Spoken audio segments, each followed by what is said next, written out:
Yeah, so And with up the beanstalk we didn't go, I guess, because Jendrik with his Narset seems squarely in the driver's seat. yeah, it's going to be difficult to lose from this position, especially if he's got the backup plan for his own, the one ring. Now Yep. 4 mana, another ring maybe? Yeah, another ring. Now Jendrik has to actually win the game. So how would you say he? So how can this blue-white control with almost no creatures, planeswalkers actually win? You could probably try to utilize Kahira, the Orphan Guard, which is a great way to deal 3 damage at a time. On top of that, Solitude. Yeah, but then yeah, playing through all the solitudes, Yep. all the furies.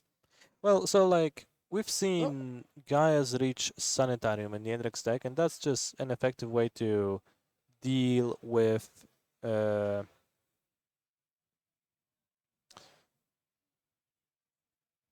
your opponent's ability to top deck anything, right? So at some point, that's just a full lock. Your opponent doesn't get to draw any more cards, and at that point, your Kahira will have no issues actually attacking 7 times or however many times it is necessary to attack and dealing lethal damage. So that's a perfectly valid and fine win con. I can also see Minamo among the lands. So what's the use of Minamo? Yeah, Minamo has been revived. We see Gaia Reach Sanitarium. Minamo has been revived by the presence of the One Ring, which is a legendary permanent with a tap ability. Minamo lets you untap a legendary permanent with its ability for a pretty low cost, and just with the One Ring, it just lets you draw so many cards so quickly. So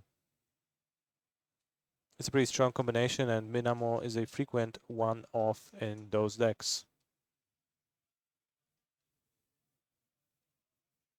Okay, so players trading their ley line bindings back and forth, and it sometimes is like a house of cards, right? When you bind something that was bound, you unlock it, something happens, Mm-hmm. and just falls and completely restructures the game.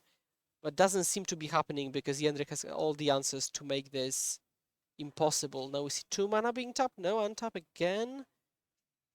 Exactly. Because of the foiling and alternative arts, I can't really make out what Nikolai has and how he can fight back.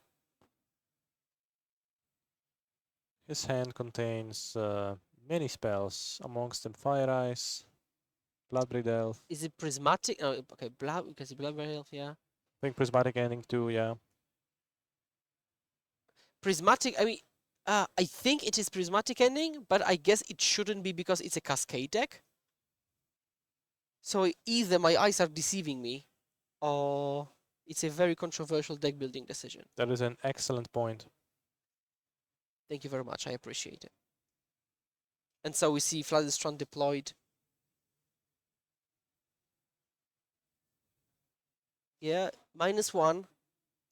Let's see what gets searched out. We see Sacred Foundry. Shock myself. Nikolai isn't really concerned with his own life total. Yep. Whether he's at 20 or 7, it doesn't really change much. Yeah, No, not much of an issue in this matchup.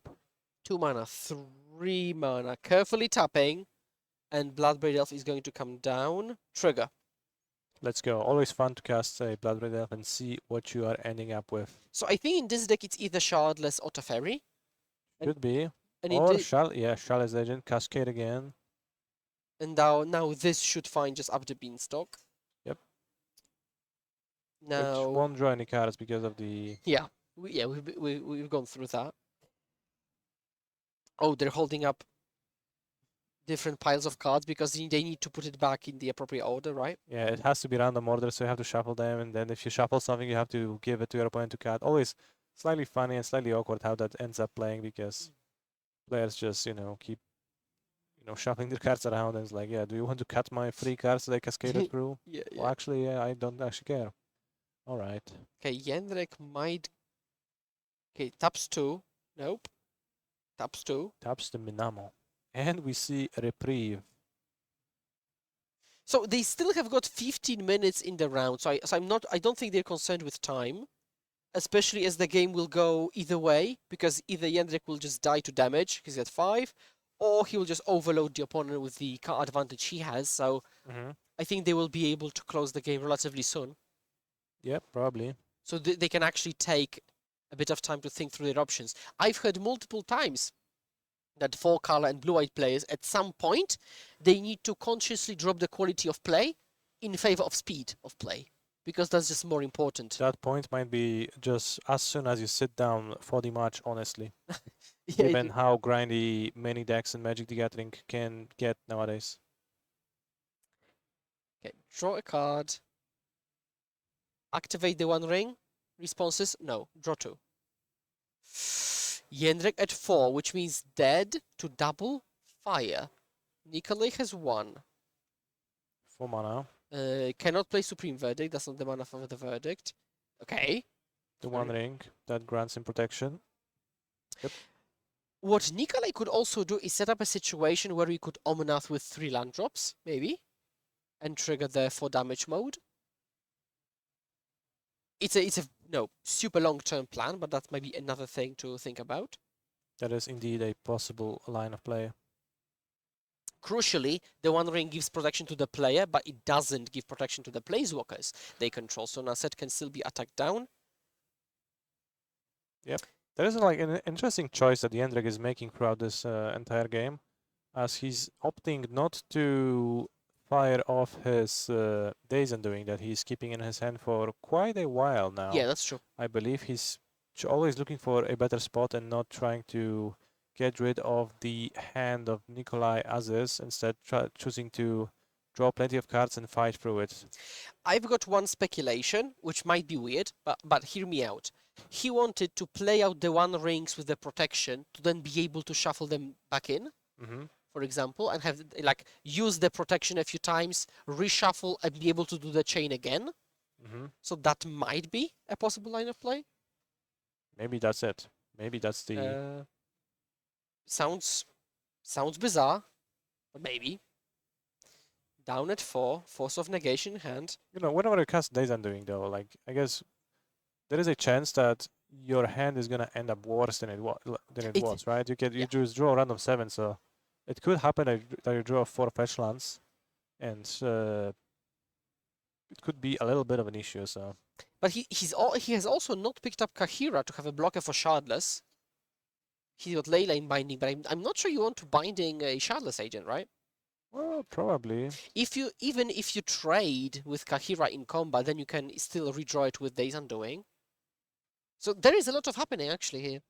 Yeah, some decisions are being made, and it's interesting to see how this game unveils and what choices are players making. Charles is attacking the Narset, but Jędrek deems Narset worth protecting, which makes perfect sense, right? Once again, the Narset really matching up excellently against double up the beanstalk, making it so that Nikolai doesn't draw any cards, really. Yeah, activate Gaia Reach Sanitarium. So instead of just trying to play, you know, the fast game with Days Undoing, he's just slowly whittling down the resources of Nikolai, which is an interesting approach. Yeah, he wanted to pair maybe Teferi with Days Undoing. Teferi is just a full lock if it resolves. You go to Teferi, you plus Teferi, then upkeep. You can, or rather draw step, you can just empty your opponent's hand, and then with Gaia's Reach Sanitarium, it's just a full lock. Yeah, we will see that in action. Oh, we see 1-1 split. Okay. Jędrek says, yep. Should you... Now, Narset is gone. So, you had double fire, so you could have gone double face. But I assume the logic is that you... If the first one works... Well, wait. I'm thinking... So if you fire double face, the first one resolves and the second doesn't, you have kind of wasted 2 cards. Yeah, so for that reason you want to target Narset, because you assume your opponent will have like at least one counter spell in their hand being this big. I think it does make sense. Very pluses, an island gets dropped, and another one ring. Jędrek doesn't want to fall to 2 to be a potential victim of his own ring and Fire Ices. 4 mana, Omnath, trigger. He actually gets to draw Yep. a card. Now the beanstalks are actually pretty scary, and he gets to trigger them and draw many cards. There's only one card left in his hand. We are fetching to gain mana, so a pretty something is gonna get cast. Wow, can you imagine this game flipping? Well, And I can, as I see it right now, doing that. ooh, What's that? Bloodbraid Elf? I think so. Yeah, so using already the mana from Omnath, presumably. They're just, and then Jędrek says, sure, but Teferi makes cascading not work maybe as you'd like it to. Yep. Yeah, we see Commandeer. We see still have to additional- cascade to just reveal a card. That was an endurance, and we've seen an extra card which is now going to result in a. So the key question is, okay, I guess we get an answer, but when you cascade with Teferi, All right. do you have to put it back or does it get exiled?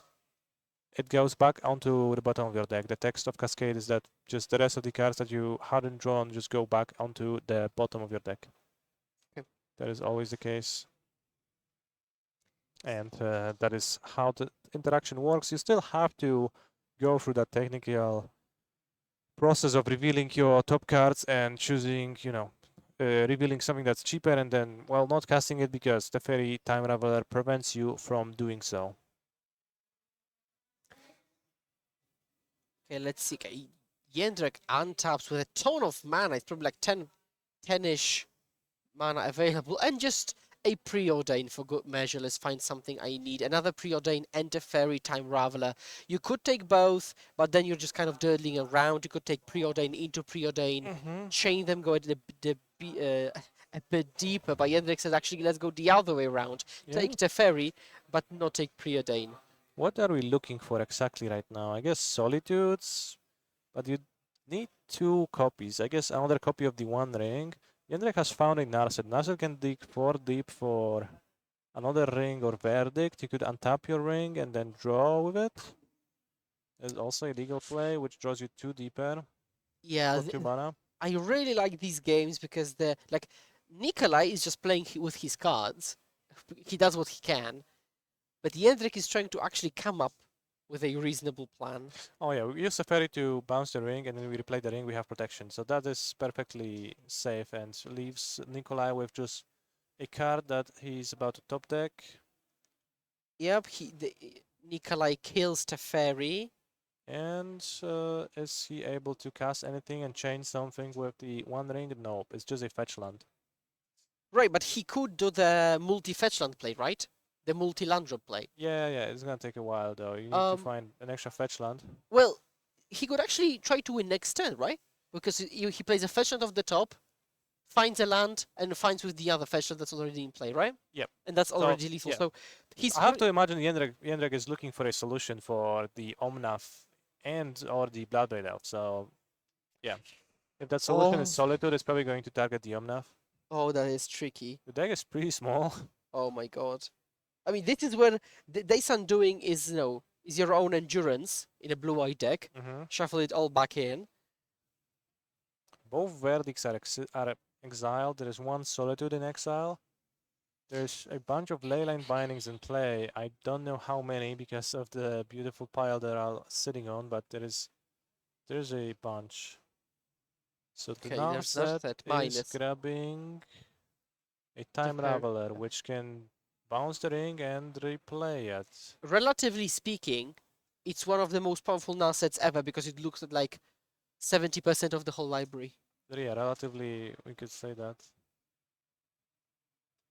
Yeah, so Nikolai is just hoping for a fetch land, which is a weird spot to be in, because lands are lethal potentially, spells are decent.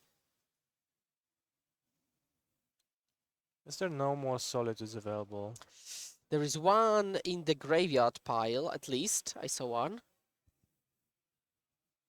Wow, this is close. This is close. Okay, 1 Solitude, 2 Solitude. Yeah, there's 2 in the graveyard, 1 in the exile zone, so perhaps that is why they are not showing up. If he plays Preordain, he can probably take a look at his entire deck almost. and Mhm. find the other. So we Okay. bounce the ring and we replay the ring. Now, Omnath doesn't care about the protection, right? Or does it? Well, Omnath is just damage, right? It deals damage, but you could do that in your opponent's upkeep. That is Yeah. provided that Nikolai finds a fetch land and has enough fetchables in his deck, which is not always a guarantee. This is another Misty Rainforest. And it so is a fetchland. Oh. Oh. Okay, this is getting scary. And I talked about the game being over soon enough, but it's 5 minutes and they're still playing. yeah, it actually became a real game, and Jendrik is struggling to regain control from these Omnath. Oh, this is such a bizarre game. Oh yeah, so this is why the Omnath line in the upkeep doesn't work, because you only have 2 fetch lands, so you can only gain 2 life, Yeah. right? Like, you can only You gain have two life and landfalls, yeah. two landfalls, so you can't actually do that. So now he has to draw another land if he wants to win. Oh my god. I mean, but Jendrik has to play Days Undoing to reshuffle. He doesn't want to mill. And I think he has got empty library, right? Yeah, I think he literally has Literally no nothing. deck. So Jendrik says, well, yeah, let's do that. But he's also lethal to the double creature on the battlefield, so he has to redraw like The Solitudes. a lot of Solitudes, yeah. Oh A my single god. Solitude helps, right? Because you can Hardcast on hardcast, Omnath, yeah. and block the He block still the has got Blood Red Elf. Kahira available somewhere, so he might do that. Days Undoing. Opponent, don't shuffle back your lands. Yeah, not this time. What a game! The Oh, ladies graveyard and goes gentlemen. into the library, and Nikolai is gonna draw a single card. Narset now is locking the Well, possibility of the beans redrawing, and only grants Nikolai 1 card, while but Jendrik gets to draw 7. And we see a Solitude, so that's what Jendrik wanted to see, and a Force of Negation. That's a really good yeah. Nikolai is up collection a of card cards. in this exchange. Like from his perspective, he draw a card that he otherwise wouldn't have. Yeah. So there is that. So we see, I think, main phase or upkeep. It has to be upkeep, because Oh, you end the turn with yeah, Days you end the Undoing. turn with Days Undoing. So now Jendrik casts the Solitude, and Nikolai draws his draw step card, and he now has 2 cards available. One issue for Jendrik is that Nikolai has 34 life points, and there's 3 minutes on the clock, so Yeah. that is a hefty amount of damage to deal. So like even counting 1 Solitude, 1 Kahira, that's 7, right? Because that's 3 plus 3 plus buff. So he has to attack a bunch of times with these 2 creatures. And then Nikolai also can safely say, well, I want to take my time. But I think we'll see a lock soon enough. A Leyline Binding. Oof. Draw 1 card, right? Yeah, it triggers the Beanstalks. So you are allowed to draw your 1 card with Narset per turn. You are allowed to do that. Oh my god.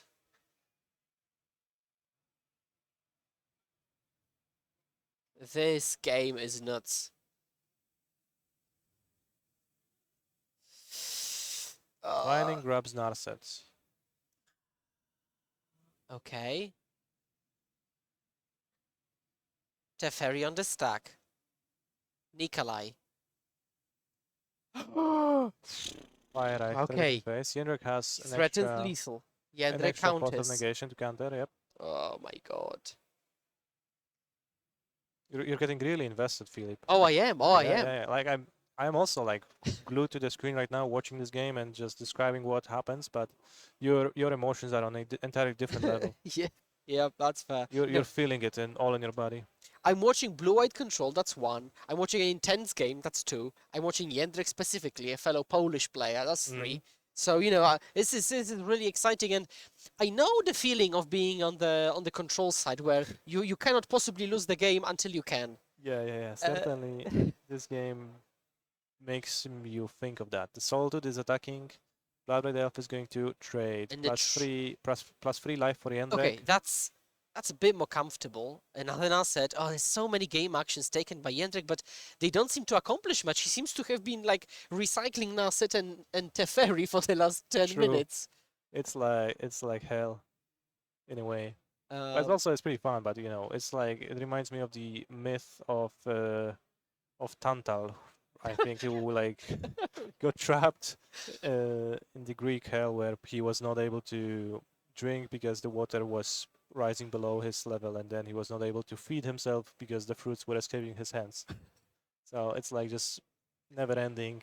Or maybe Sisyphus is more appropriate this time. But But there it is a just feels like we've been there for a long time, and the yeah. same thing has been happening for Yeah. over and over. Yeah. That was the major point I wanted to get to.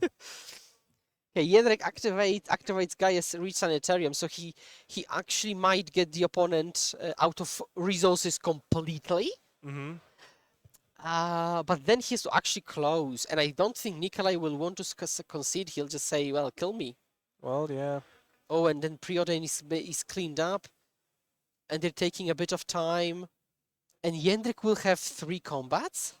So what happens right now is Jędrek is casting using Gaia's Reach Sanitarium and then draw step, I believe. Doesn't do. I'm not entirely sure what is happening because the pace of play outspeeds my pace of thinking Yeah. and perception right now. But I believe Jędrek is using the Gaia's Reach Sanitarium and then attempts to play a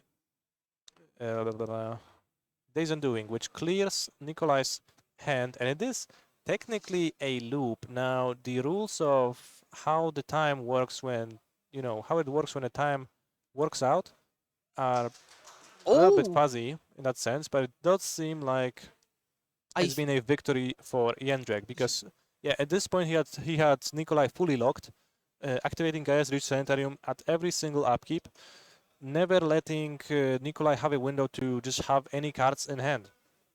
And at that point, it is just guaranteed that you're going to be able to pick up your Kahira from your companion zone, play your Kahira, and attack with it however many times it was necessary. So it would be 34 life, just 12 attacks with Kahira. So Nikolai conceded to that. yeah, that was what a game that was indeed. I mean, Yeah, it was very swingy. I was thinking that, it was kind of iffy at the beginning. Then I thought Jędrek had it for a long time, but then it kind of started slipping, and Nikolai was slowly bringing himself into a position where he would be able to, pose major trouble for Jędrek, and he did. And Jędrek was barely able to yeah, clutch it out. clutch it. Yeah, just Uh, what a But game. Really but good game. the result is that Jędrek is 3-0 with blue-white Narset Gaia Days Undoing. So, oh, that's exciting, and we'll see if he's going to farm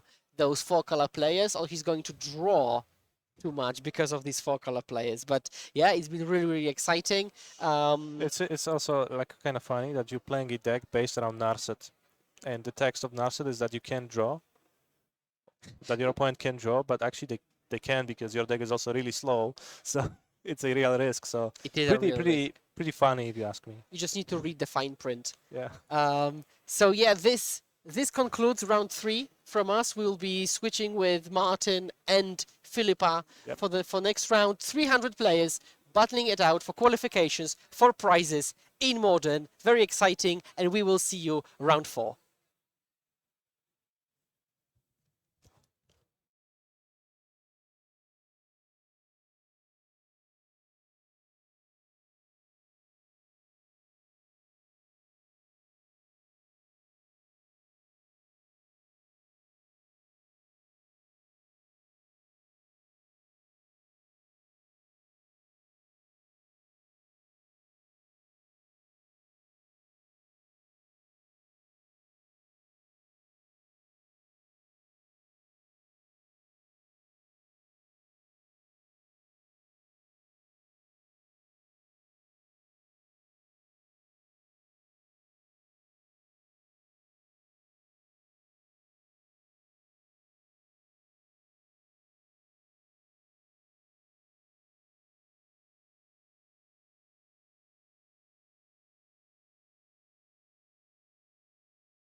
Welcome back to the Legacy European Tour. We are here in Sofia for the Grand Open Championship. The format is modern. I'm Philippe and I'm joined by Martin Juza, and we are going to be casting round 4 of day 1. We have a total of 9 rounds today and a cut to day 2, which is top 64 or 7 and 2. And we have very exciting matchups. But before that, I want to show you all the meta breakdown for day 1. Martin, what do you think of this meta breakdown? Yeah, Ragna Scam, the most played deck. 32 copies out of I believe we have 285 players, something along those lines. So Ragnas Evoke 32, Golgari Yavmod, the second most played deck. That is interesting, but keep in mind that this is what Melee shows us. So some of the players sometimes they misregistered the deck. We have Team of Rhinos, but there's also 4-color Rhinos in the list. It's all the way down with 6 copies. So if you add Rhinos together, you actually get to 20 copies. So Rhinos is sort of the second most played deck in the tournament as well, right there with Yavmod. We have a lot of 4-color decks, whether it's Elementals, Omnath, Control. We just saw the blue-white Control that's also using the different triumphs to be able to play Leyline Binding. So a little bit of everything, really. There's 8 copies of Mono Black. Like somehow the deck always does well. It's just always up there at the top tables. It doesn't really, it usually doesn't really win the tournament, but we almost always have a player representing Mono Black somewhere in the top 16 range. At the end of the tournament. Yeah, like pretty typical modern metagame, just a little bit of everything.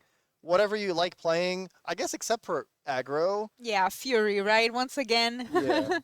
Also, a lot of great removal. We have Leyline Binding, as you said. It's a great tool for these more mid-range and control decks to be able to interact early on. We also have the Evoke deck, the Rakdos Scam, doing turn 1 very mean things against your opponent. So obviously the most chosen deck here today.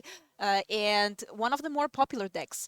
We don't see a lot of Zoo. There's 5 domain Zoo players.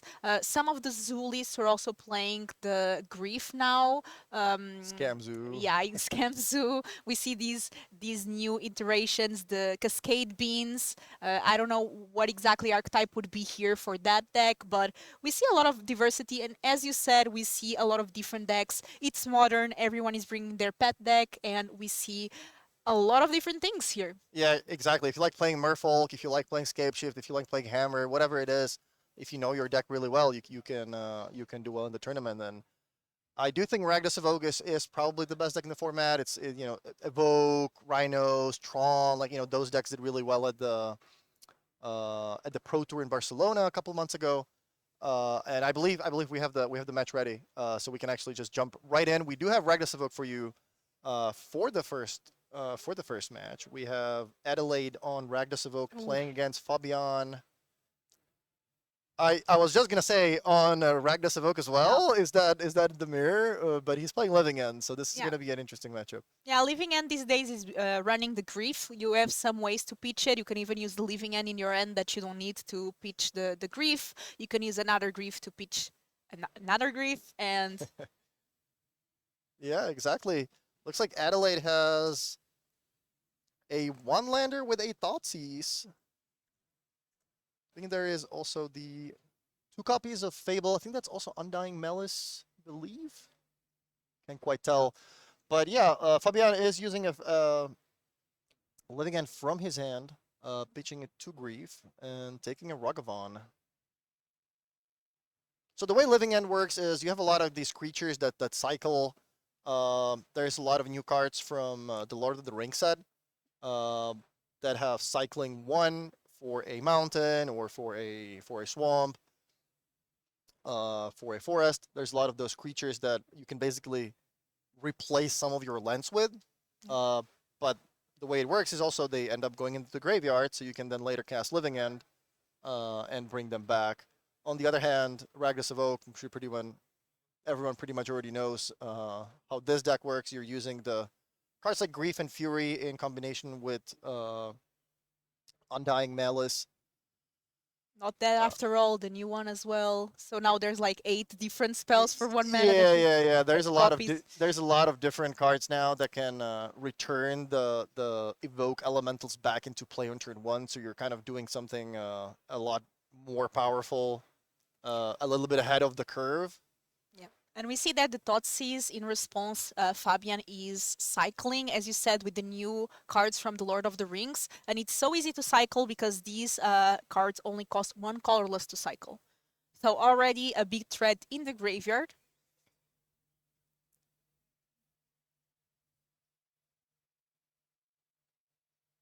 And looks like the Waker goes into graveyard. Yeah, the good thing with these new creatures from the Lord of the Rings set is that you can find dual lands with them. So for example, Fabian just cycled the Oliphaunt, which is a 6-mana 6/4 with trample. That has Mountain Cycling 1, so you can pay 1 mana, discard from your hand into the graveyard, and search your library for a mountain card. So it actually works really nicely with the mana base. You can get a Steam Vents, you can get a Blood Crypt, like whatever lands you need. The creatures actually fix your mana as well. So that is a nice new addition to the Living End deck. Because I think in the past it was mostly just some big creatures. It was cards like Architect of Will, something that got you a little bit of extra value when you got the creature into play. But these new creatures that can actually trade for lands, those are actually even better.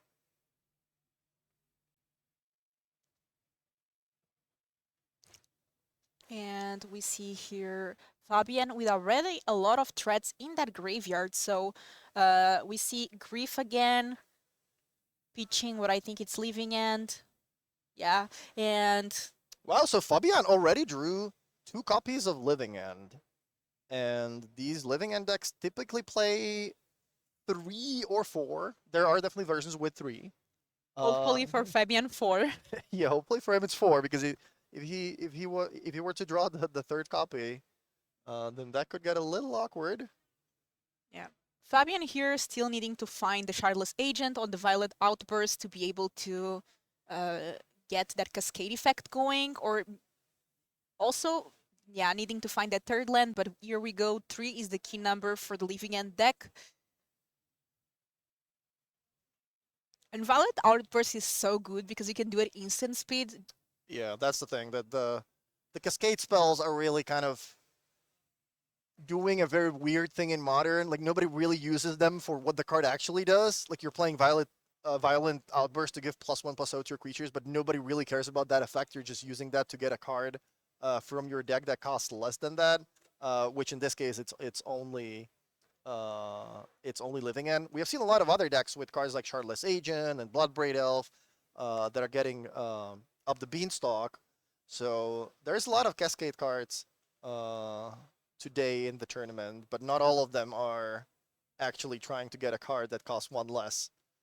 In the example of Living End and Rhinos, both decks are trying to get a card that I don't think it has a mana cost, right? Living End doesn't really have a mana cost. It's a suspend card. Yeah. With no mana cost, so.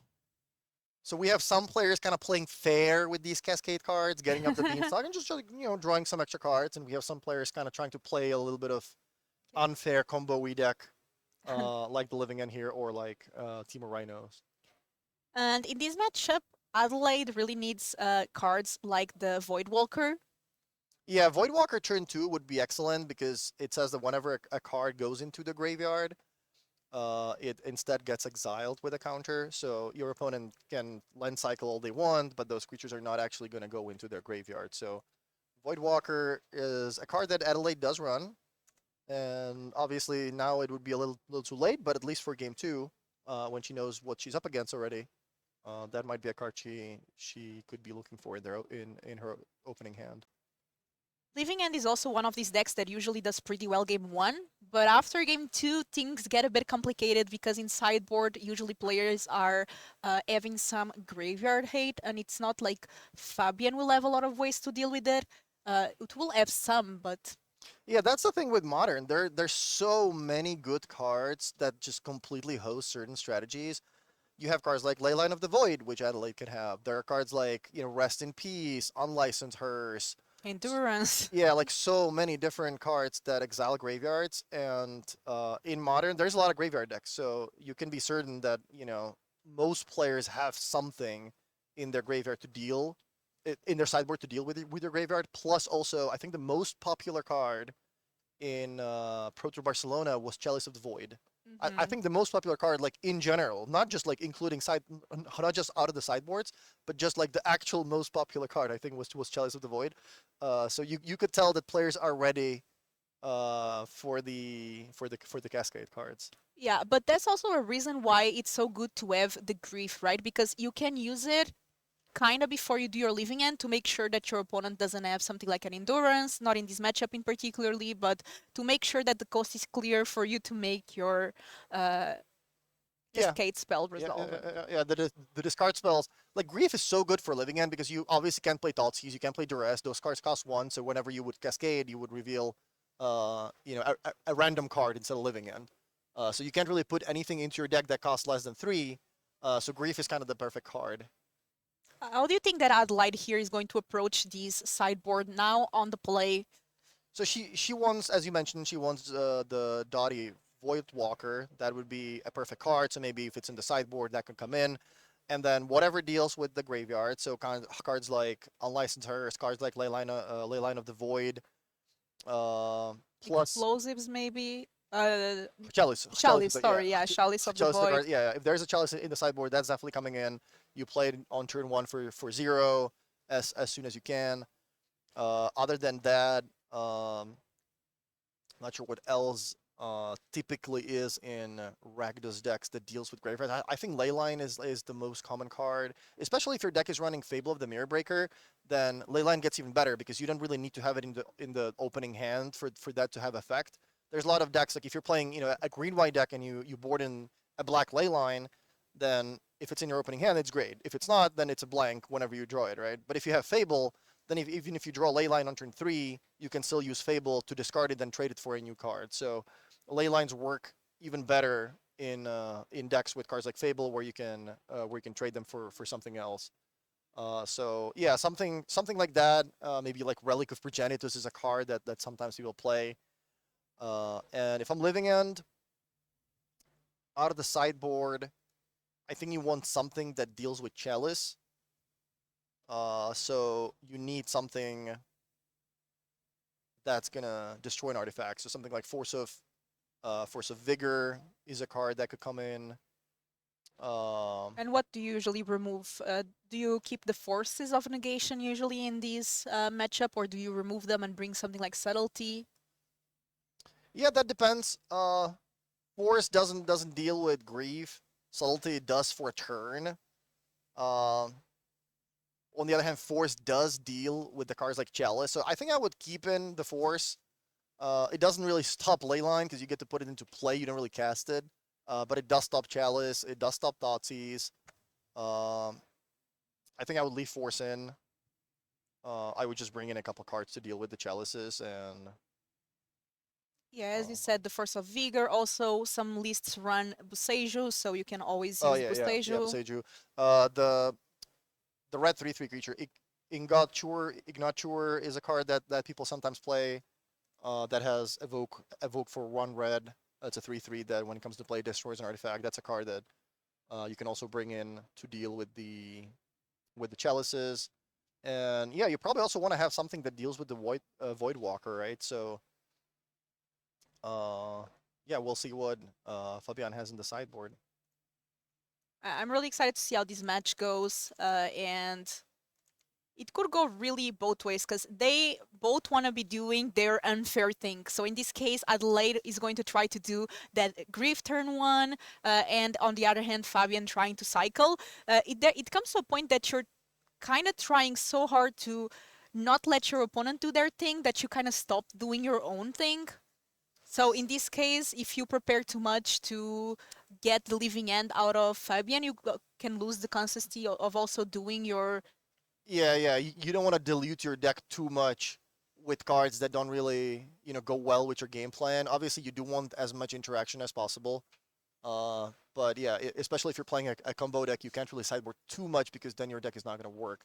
I think Adelaide's opening hand looked really nice. I thought I saw a Ragavan and a Thoughtseize, but then there was no land in the rest of the cards, so looks like she has to send it back. Fabian is happy with his 6, with his 7. Usually Living End does have good openings that you don't need to mulligan that much because you can start cycling and trying to get something. So as long as you have one land and some cyclers, you can try to get, especially now with the mountain cyclers and the forest cyclers.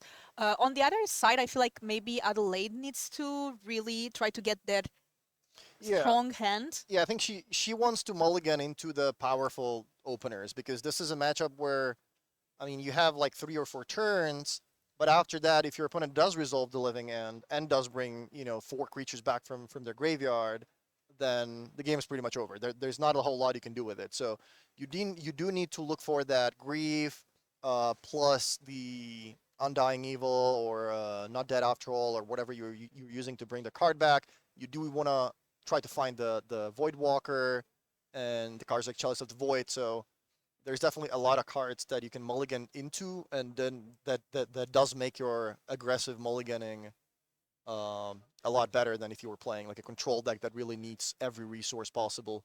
Like Rakdos Evoke can easily play on 3 lands. You don't really need more than that. And there is a wide ley line from Fabian, so Oh, okay. no scamming. No scamming allowed. There's a Ragavan. Okay, so is Ragavan one of the top 5 cards in the format? I would think so. Even though Fury is still one of the most played cards, I would still put Ragavan as one of the absolute best cards in the format. Yeah, I agree. Everything from Modern Horizons, there are so many good cards, and that's one of them. Murktide was so played, but now it kind of died off a bit. Yeah. And that's cool. It's nice that the metagame shifts a little bit. Also, I think it's if you like go to a local tournament, then the players are most likely going to be playing the decks that they already have. Like Modern is not a format where you would be able to change decks every week because the decks are not that easy to put together. So locally the metagames are also different. There's a turn to Voidwalker. That's exactly what Adelaide wants. Fabian cycles the 5/5 in response to get in the graveyard, but that's going to be the last creature that will go there. Oh, never mind. There is a subtlety. There we go with Subtlety on the Voidwalker. Discarding the Waker of Waves. Yeah, that's a card that definitely is really good in this deck. Even though it costs 2 to cycle, it gives you way more benefits. And Fabian doesn't have a second land here. That is a pretty big deal. He already did get, what is it, at least 3 creatures in the graveyard. So even if that Voidwalker resolves right now, Fabian does have a decently big graveyard already. But we know that a lot of the lands in the Living End deck are pretty much these like land cycling creatures. Like I think the Living End deck only runs something like 14 lands now, maybe 15. So a lot of the quotation marks lands you're gonna draw are gonna be the land cycling creatures now, which are gonna be put aside with the Voidwalker. So yeah, and we see there it is. here it's exiled to the Voidwalker, but we still get to cycle and get that mountain cycle, which is really important here because Fabian really needs to get to 3 mana. We already saw that he has a Violet Outburst, I think, in hand.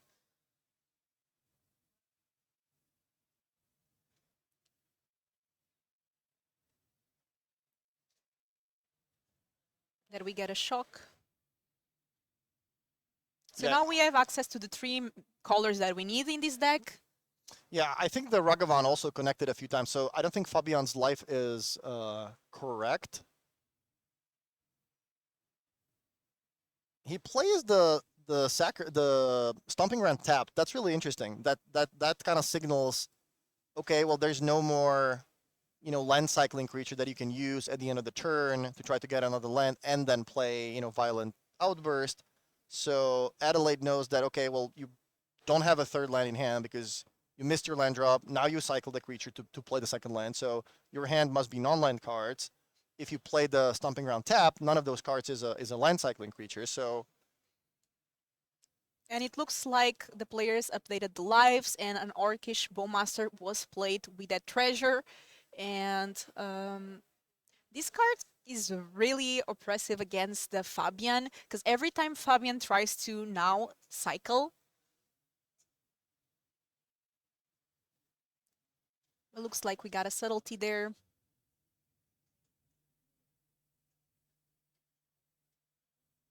Do you think Orcus Bowmasters is top 5 in Modern or top 10? Yeah, that also got to be one of the top 5 cards, right? It's just yeah. If you're playing on Arena, the recent alchemy changes was that they nerfed both the ring and bowmaster, which is pretty brutal considering the cards got printed. What was it, 2 months ago, 3 months ago? Yeah, but that's the thing with online is that you kind of can nerf the cards without punishing the players. Right. But still, like saying, hey, it's been 2 or 3 months, but yeah, this card is too good.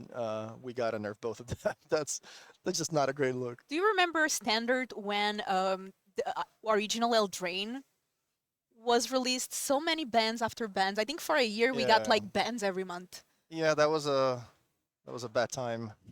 Let's let's not talk about that. I think at some point there were like 15 banned cards in standard, and that And was yeah. Adeline here attacking with the Ragavan, the Voidwalker, Bowmasters, and the Amass token. Wow, and Fabian just down to what is 4 life, so he needs to draw a land right away. Is it? And it needs, if it's a fetch land, there's a good chance he has to go to 1. No. Wow, Eighth okay. game. No land, so looks like Fabian just didn't draw enough of the land cycling creatures. He did have a bunch of subtleties, and that was the white lane line to stop Adelaide from playing any discard spells, but in the end, It doesn't even matter. it doesn't even matter. We are going to have a game 3 now. Fabian on the play. We saw that he brought the Leyline Sanctity from the sideboard, which once again, it really helps against Adelaide being able to get X-proof. So Grief doesn't work anymore. But still, it's not going to be easy. We saw Fabian also getting punished for the lands, like keeping a 1-lander, which to be fair is common and is, as you said, like with so many cyclers for lands, it's not a bad keep, but in the end he did punish Fabian. So we need something here that allows us to like turn 3 Violet Outburst or Shardless Agent, but at the same time keep something like a Grief or a Subtlety to be able to interact in somehow. Yeah, I think that this is a matchup where the scam player really needs to find the Grief plus the scam card on turn 1, or at least the Voidwalker or Chalice. And if they don't, then I think it's a I don't want to say a walk in the park for the Living End player, but I mean, you don't really care about cards like Fable of the Mirror Breaker. You don't really care all that much if Ragavan hits you, 2 or 3 times. As long as you're getting the creatures in the graveyard and you get the cast Living End, and there is no Chalice in play, then the matchup should favor you. We also saw some unbannings in Modern recently, right? Yeah. What were the last cards? I kind of expected honestly that in the last banned and restricted announcement that they would unban something like Green Sun Zenith. Maybe doesn't seem like the most wild card to release Splinter back Twin? into. Yeah, like Splinter Twin. I think Splinter Twin would be reasonable. There are cards like Force of Negation now. There's a lot of ways to stop the player from comboing. We also have Orcish Bowmaster, so like trying to resolve Pestermite and then put an enchantment on it against all these like interactive spells is probably not going to be the easiest. But I think Wizards are still a little afraid of just letting a deck out there that just too many players don't like playing against. Although, I mean, that can be said against a lot of decks, right? Like if you're playing Tron, nobody wants to play against you either because they're like, well, yeah, you got Tron on turn 3. That's great. What am I going to do? Nobody likes Tron either. So I find this this argument to not really be ideal. If I was deciding what to do, I would just unban a lot of cards. I think there's a lot of cards banned that just, if you compare them to the power of some of the cards in Modern right now, the One Ring, Bowmaster, Ragavan, like look at all these cards we're playing. Would GTA be too bad? Would Green Sun Zenith be too bad? Yeah, as you said, like after the Modern Horizon, so many strong cards were printed for Modern. We see like these dedicated sets just for the modern format and older formats, that some of these cards that were original banned for being too strong at this point are not out of the level Yeah. of some other. Even in the Lord of the Rings, we saw the One Ring, the Bowmasters. That's kind of the thing with modern now. Like with each set, we're just getting something more and more powerful. We're just adding all these busted cards into the format. I think they already announced Modern Horizons 3 for next year. So Oh, I'm kind of interested. Yeah, I'm really interested in seeing what kind of cards we're gonna get in that set. If it's just gonna be mostly reprints, just to make sure the card prices stay reasonable, or if there are gonna be some. I feel like new- Lord of the Rings was almost like a Modern Horizons 3. That's true. That's true. Yeah. We see here the game starting. We have Ragavan on Adelaide side. On Fabian is already starting to cycle some things. This cycler is also really good because it allows you to pay 2 life, and also it's black, so it can push you for the Griff, which is really cool. That's true. Yeah. One of the. Also, just one of the cards that's just kind of like, oh yeah, we're playing modern Street Wraith. That goes into Death Shadow. It goes into Living End. As you say, you can pitch it to. You can pitch it into Grief. So a lot of use for a card like that. And we see their subtlety. Oh, Voidwalker. Like the We are doing the Waker. Waker in response. Waker of Waves. You can discard it from your hand. Look at the top 2, and get one of those 2 cards in your hand. And the other goes to the grave, which is also really nice for Living End. Okay, so we have. I think that's 4 creatures in the graveyard already, and there's a Thoughtseize cast with the help of that treasures. There's a 3rd land. There's a green source in play, a red source in the hand, so Violent Outburst can be cast no matter what happens because Fabian does have 2 copies in hand. So what's gonna happen now? What do you Thoughtseize? It doesn't. It's It's not really difficult, gonna right? help. It's not gonna help you, right? There's a force of vigor, I think, in the middle. But even if you take one of the 2 outbursts, Fabian does have the resources to cast the other one next turn. I'm So- sure Adeline would love to Thoughtseize that land, but it's not possible. Yeah, I think the best shot Adelaide has is discard that force of vigor, and then for her to hope that there's a chalice in her hand. Okay, looks like Violet Outburst was Yeah. the choice. It gets exiled because there's a Voidwalker on the battlefield. Yeah, I think if Adelaide did have the chalice, then she would have taken the force very quickly and finished resolving that. But yeah, as it turns out, unfortunately for her, I think that Living End is going to resolve. Okay, and doing it right away. We're going to Cascade, get the Living End.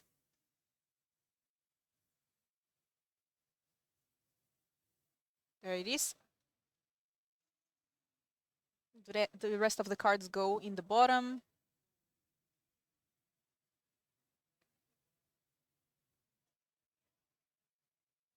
All right, Chet, tell us, what do you think would be the, let's say, top 3 cards that could easily get unbanned in your opinion, that wouldn't break modern? Not just like, hey, I would like this card to get unbanned because my Blazing Shoal deck would kill on turn 1 or turn 2 or whatever. Something that would actually be reasonable if it got back into modern. What would you want? I would just unban as many cards as possible, to just shake things up a little bit.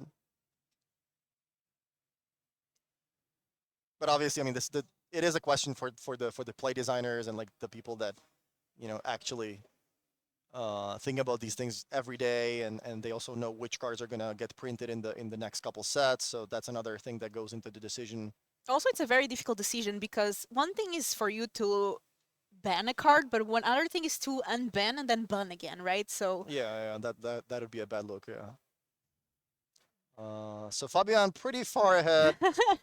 Basically, that Living End said, kill your board, and I'm going to bring 4 creatures into play. yeah, And this is 13 plus 4, 17 damage. This is a situation where maybe you can, like, on your turn, cast like a Fury, one of the scam cards, kill 2 creatures, maybe have like a Terminate left over so that you would get rid of Fabian's board. But clearly that didn't happen. I think there are at least 2 lands in Adelaide's hand, so flooding out a little bit. Yeah, we see our Orcish Bowmaster, but we know that Fabian has another subtlety in hand, I think.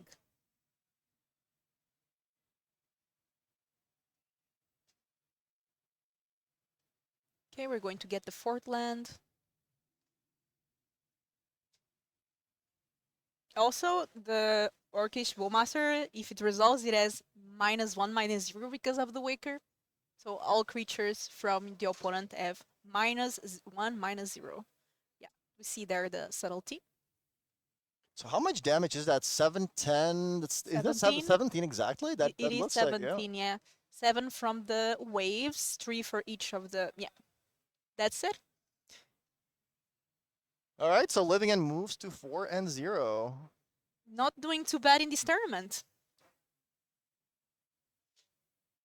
Let's take a look at. We do have a backup match, which is Rhinos versus Mono Green Tron, another deck that tries to get that cascade effect going on. Yeah, Cascade cards, like we mentioned, these 2 decks, Living End and Rhinos, are using them to get the cards that don't really have a casting cost. And in this case, it's going to be a card that puts 2/4 for Rhinos into play. So that is a lot more fair than what Living End is trying to do.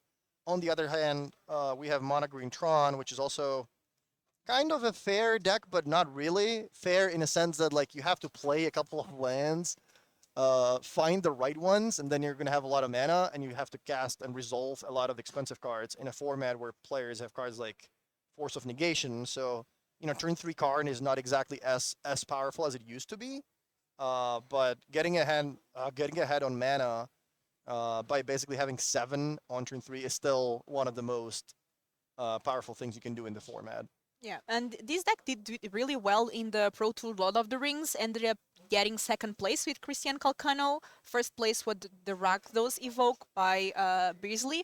But it's actually really interesting. I was telling you that today I actually read an article from Javier Dominguez about this Mono Green Tron and how the deck now, before it was just kind of a ramp deck, but now it's a ramp/control deck that tries to not only get that turn 3 Karn, but also use other cards to kind of control more the game. We also have the One Ring now. Yeah, you can play cards like Dismember and Relic of Progenitus to interact with the opponent. So yeah, it is interesting. It's sort of like a mid-range deck, like with some like control-ish elements, but it also kind of has like this like explosive, sort of combo, if you will. Like the 3 Tron pieces are sort of a combo. So yeah, it is a nice mix of like, I can grind the game out with the One Ring. I have a lot of answers with Karn for certain situations. I have a lot of, possible power with the turn 3 Tron to power out some of these expensive cards, and some of these expensive cards to go over the top of whatever the other decks might be playing. Exactly. Another thing that the article said is that this deck now plays also the Urza Saga, which is a way to get the searching artifact, and also as we said, plays the One Ring, so it's the deck that gained the most with Lord of the Rings, or one of the decks that gained the most, and doesn't play Giganta anymore as a companion because of Dismember, because Dismember, as you said, is so good against so many things right now. Yeah, I think that was the thing at the Pro Tour. There was one version that interacted a little bit more, and there was one version that focused more on getting the right Tron pieces. And I think the interactive version ended up doing a little bit better, but I'm not exactly sure. But back to the match. Looks like Simon is doing his best to find the right Tron pieces. Meanwhile, Guillermo is trying to find a Cascade spell.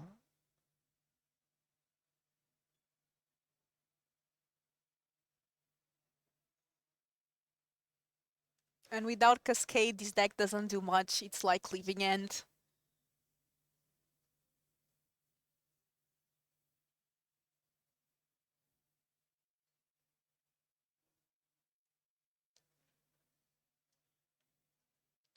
So the Obsidian Charmod dies to the Dismember. Board is clear. Simon does have Tron right now. I think there's a mine and a power plant and a tower. Yeah, there was a Tron, so that's 7 mana available. The One Ring. So we have protection. And we start drawing cards with the One Ring. You know what deck I really want to see? We're gonna pick that for the next feature match if somebody's doing well. Do you remember when Lord of the Rings came into the format? The blue-black mid-range deck was like the most played deck in the format. It was all over Magic Online. It was like Thoughtseize, some of the scam cards, Grief. I think Subtlety was in the deck. Lorien Revealed. Some counter spells. You know, the One Ring. I think some of the Land Cyclers as well.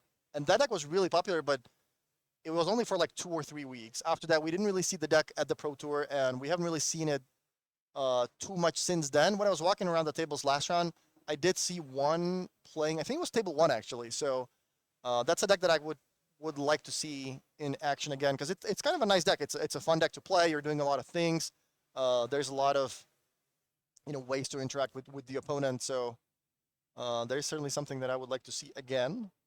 Yeah, I'm also curious to see that deck, as you said, kinda was popular for a bit and then just completely kinda died out for these more cascade decks and the beans that we actually didn't cover beans yet, but I think the Skura already did and Canister.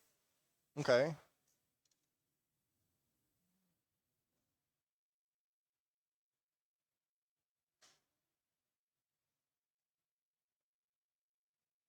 Yeah, and I see the Urza Saga in Simon's deck, so... Okay, I think we are rewinding here. Yeah, looks like we're trying to figure out what exactly happened last turn because Simon had access to 7 mana. He started the turn with the Dismember, so that's 6. Then I believe he played the One Ring, floating some mana, but that's 2. And if I see correctly, I think that's an Oblivion Stone, which costs 3. So I think somebody's trying to say, hey, you cast 8 mana worth of spells. Can you tell us what happened? Yeah, that's definitely an Oblivion Stone there.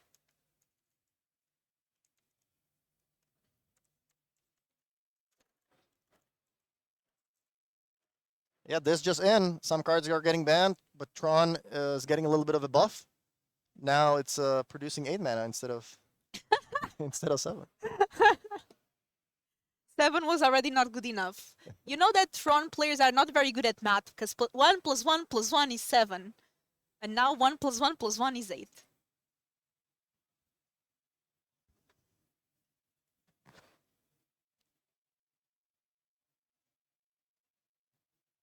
But again, hey, we don't know exactly what happened.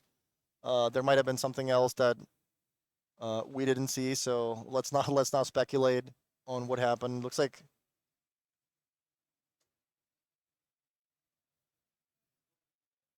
the judge says we're gonna do a little bit of a backup.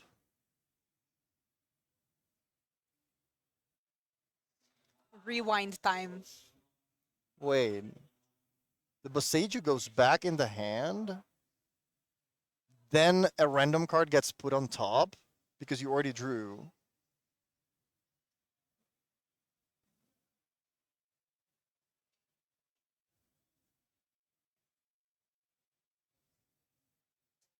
So this rewinds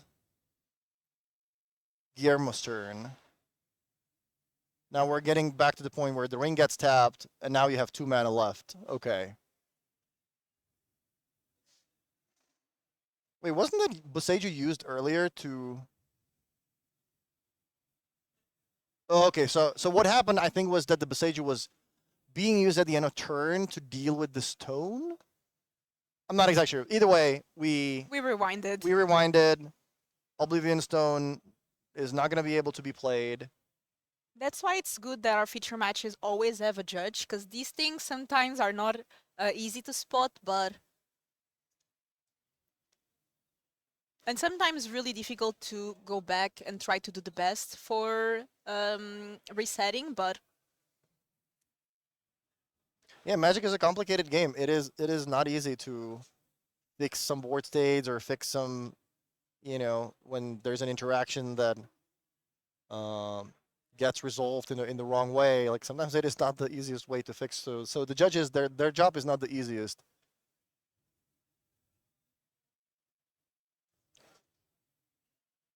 Yeah, so here Simon now has some decisions to make. Yeah, but Sage takes care of the tower, but I think there's another tower in Simon's hand, so he's not even gonna have to search for it. Here, he's just gonna be able to play it right away. That's gonna give him access to 8 mana. I think there is an Ulamog in hand. This is one of those situations where you can slow roll the tower too. Like if I have a 10 mana card in hand, for example, and I have another Tron piece that produces 2, I'm gonna play the Tron piece that produces 2 if I don't have anything else big that I want to play, and hold the tower for next turn. Next turn I drop the tower, everything together produces 10. I'll drop my Eldrazi, and Not much you can do about it. try to surprise the opponent. This way, obviously, you can get more mana right away. So now Simon gets to play Karn and still has 4 mana available to him. What is Karn going to pitch here from the sideboard? A lot of options. Yeah, I mean, Chalice is one of those cards, right, that just comes to your mind because you are playing against a deck that is casting all these cards like Violent Outburst to try to find Oh, Stonebrain. Rhino. Stonebrain, yeah, that can just get rid of the Rhinos right away. And how does a Rhineless deck, Temur Rhinos Rhineless win? Yeah, there are some creatures still, right? There are cards like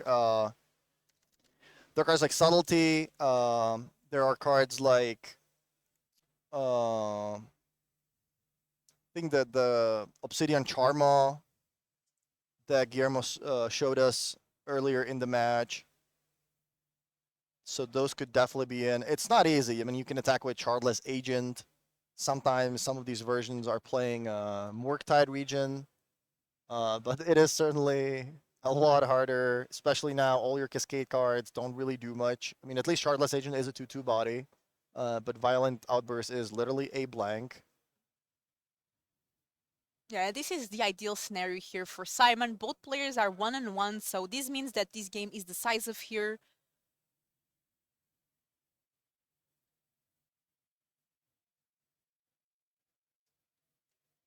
No more Rhinos for Guillermo.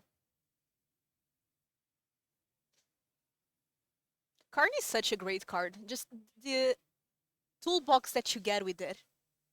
Yeah, Karn is one of the better cards in Pioneer, one of the better cards in Modern for sure. Like the mono green Pioneer deck Top 5 modern? really takes. I wouldn't say top 5 Modern, but yeah, like there are a lot of decks that really take advantage of Karn. Obviously, Tron being one of them.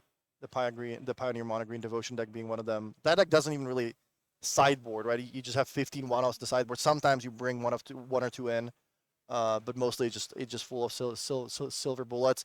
Here in Modern, you can't really do that. I think you still need to play some answers for some of the broken cards that people play in Modern. So like there is gonna be a Chalice, but I think most versions probably have 2 or 3. Sometimes you might have something that deals with a graveyard. So maybe like, ley lines or something along those lines, or more relics if you don't have them in the main deck already.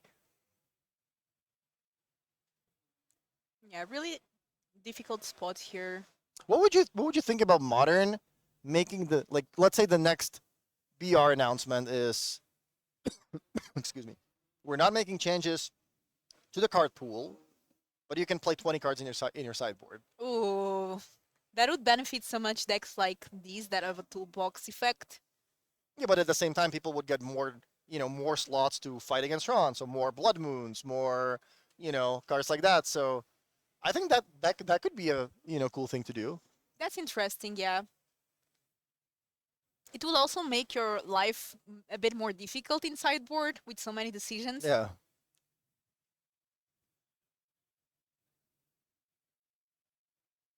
But as you said, in Modern, I think it kind of makes sense because earlier you told me that in Modern, there are so many decks that you cannot really prepare for everything.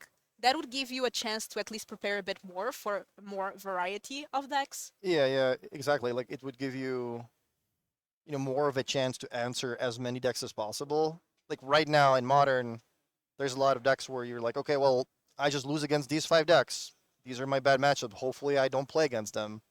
But sometimes that's just how it goes. You go to a tournament and you get paired against the 3 decks that you didn't really have sideboard space for, and that's sometimes how it goes. Yep.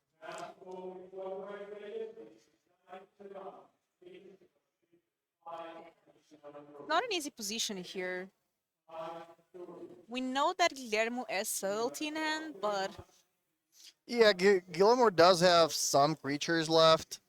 But Simon being at 13, drawing all these cards from the ring, still having Karn in play, now with the Oblivion Stone, I think he is firmly in the driver's seat, and we're just kind of waiting for him to find like a big Eldrazi or something along those lines. yeah, killing is slowly. And that's the liquid metal coating, which is gonna turn lands into artifacts, Ooh. which combined with Karn works pretty well. Karn's +1 ability gets to turn a non-creature artifact into a creature that has power and toughness equal to the converted mana cost. So if you turn a land into a creature with Karn with the coating, It will be a pretty giant creature. it is effectively a strip mine for the opponent.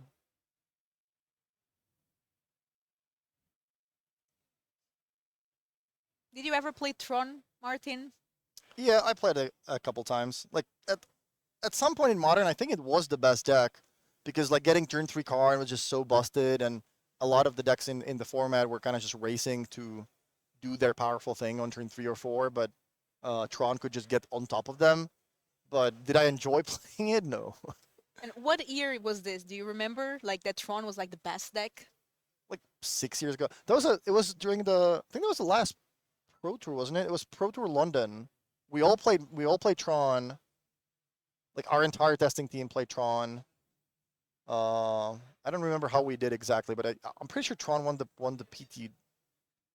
So Thorolf won the Modern PT with Tron. Maybe it wasn't Barcelona, maybe? London. Maybe it was a different one. But yeah, sometimes around that time, I think Tron was just kind of perceived as one of the absolute top decks in the format. I mean, it still is, right? It still is. Like the Tron lands are still some of the most broken things you can do in the format. I think it was pre-Ogak summer. Which do you think Ogak is unbannable now? Yeah, that's just I mean, yeah. I recently came across a screenshot on my computer when I was playing a Moto League with Hogak, and my board was like 7 creatures on turn 2 with Hogak, like 2 Vengevines, like just something completely unreasonable, and my opponent was casting a Ren and 6.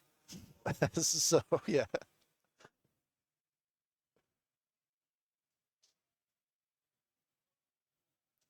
We see a ring in the end. And as you said, like Simon just looking for that way to uh, Finish the game. Yeah, he Finish just the needs game. he needs that big Eldrazi or walking ballista, like something along those lines. Yeah, but I mean, with drawing so many cards with the ring that he now gets to replace with another copy, he also has Urza Saga now, so he can start making some constructs. So like, I'm sure this is just a matter of time. yeah, not a ring. Ooh. I wish I could tell you what this card is, but I have I absolutely think no idea. it's this It look- is that card from you're going to draw 2 cards or you destroy an artifact. It's from Lord of the Rings. Is it Flame of Armor, yeah. We should. Flame? Yeah, right. Flame of Honor. So this is just like some special version of that. Yeah. Okay. They do these special versions now, which makes our life a bit more difficult, but yeah, I think that's it. I'm going to put here the card on the screen. And looks like Guillermo decided to use the ability to draw 2 cards.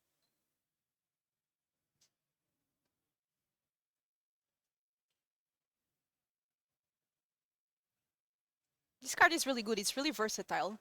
Yeah, it's been one of the cards that started seeing a lot of play. That when you first looked at the set, it didn't really look like one of those cards that is going to be that popular. But All the modes are very relevant in Modern, so.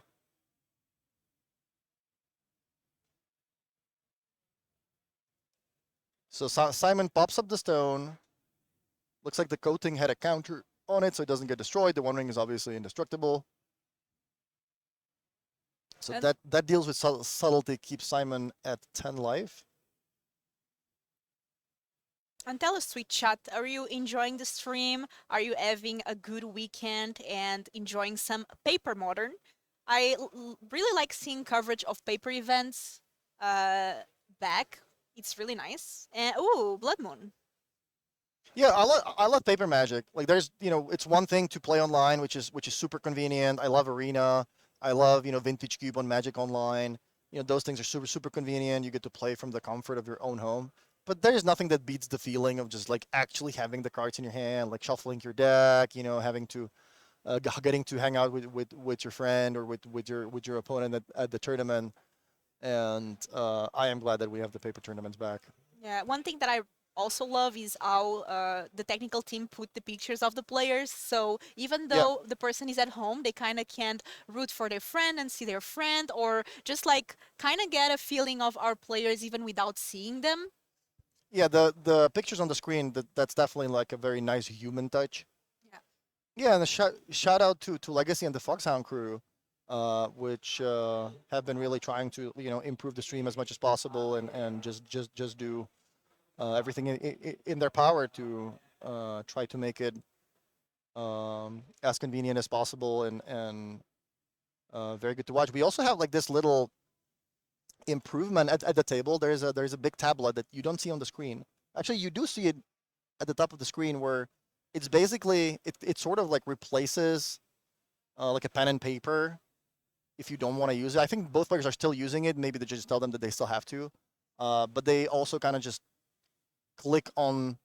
It's like the life total app on your phone, but it's also directly tied to the stream. So if somebody clicks on -1 or -2, that gets reflected immediately in the life total. The judges can add time, and now everything just works manually, which is also really nice because there doesn't need to be a spotter that needs to correct every single life total all the time, and the players can just click on the Buttons. It makes it so much Yeah. easier. Yeah, for sure. I was there watching the matches last round, and it's definitely saving a lot of time and mistakes. We saw the Buseju targeting the Blood Moon. These channel cards are really good. Yeah, Boseiju. I think Boseiju is a little too good, honestly, because all these decks, all these like unfair decks that you're trying to stop with like a Blood Moon, or you're trying to stop them with a Pitting Needle, or you're trying to stop them with one of these cards like a Leyline or something like that. All these decks typically get to run Boseiju, and it kind of feels unfair that you just get you get to fit an answer for my answer in your mana base. That just it doesn't the opportunity cost is almost zero. So Boseiju has definitely been doing a little too much, in my opinion, in constructed Magic. Yeah, it's definitely a strong card. When we talk about Auto Aura, it costs a bit more. A Ganjo is also a good card, but it's obviously not broken. And they see play. But for sure, Boseiju feels like the strongest one because it's kind of like a sideboard card that you can afford Yeah. to play kind of for free. Yeah, and the cost is really low. I understand that we're trying to like replicate, naturalize or whatever. But maybe the cost was supposed to be a little bit higher. And we see Guillermo just kind of like playing Charles Agent just to Yeah. start having something, trying to deal some damage. Yeah, just to put something on the battlefield. So we have two 2/2s that cascaded but didn't find anything. Simon has a full hand, so sure there's got to be something. Sundering Titan. 2 mana. I think Guillermo says I'm gonna float some mana, but he's still gonna lose a lot of them. So it's red, green, blue. That's just 3. Yeah, he's losing 3 lands, right? Like three duels. The Triumph is a green, blue, and red. Okay, so destroy your 3 lands, no big deal. Coding and Karn together kill another land, which puts Guillermo down to triple blue and a colorless.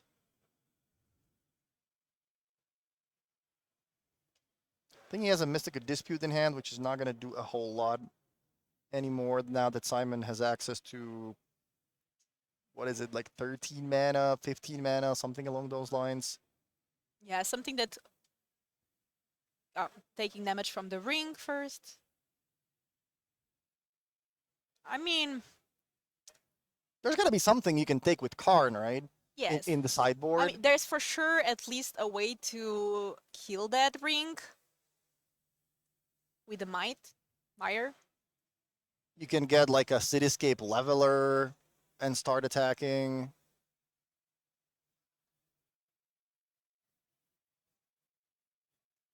But now with the Sundering Titan, I think that's going to be more than enough.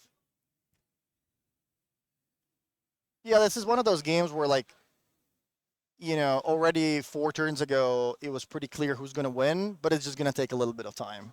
This is a game, for example, if this was game 1, I get a lot of people asking, like, hey, you know, we see that, you know, 50-minute rounds, there's a lot of draws. You know, when is a good time to scoop? You know, if it's game 1, like, if I have some outs, I still want to play, right? But I think this is the type of game where if this was game 1, and I'm the Team of Rhinos player, you kind of just recognize, like, okay, well, I mean, I do have some creatures. I do have the Charlotte's Agents. I have the Subtlety. You know, there are some creatures in my deck that I can attack with. But with the ring on the battlefield, with Karn, the coding, like, you're doing too many things. You're drawing too many cards. If you were drawing 1 card a turn, then yeah, sure. I would kind of hope that I have that, you know, 2% chance that maybe the top of your deck is 6 lands in a row, and maybe you're just going to flood out and you're not really going to do anything, and I'm kind of just going to draw out of it. But here with the ring, you know, drawing Simon a lot of cards, this would be a game. If I was in game 1, I would be seriously considering just saying, hey, you know what? Let's just save some time, move on to game 2, which is going to hopefully give us the time necessary to play game 2 and 3. Yeah, now we have another Karn.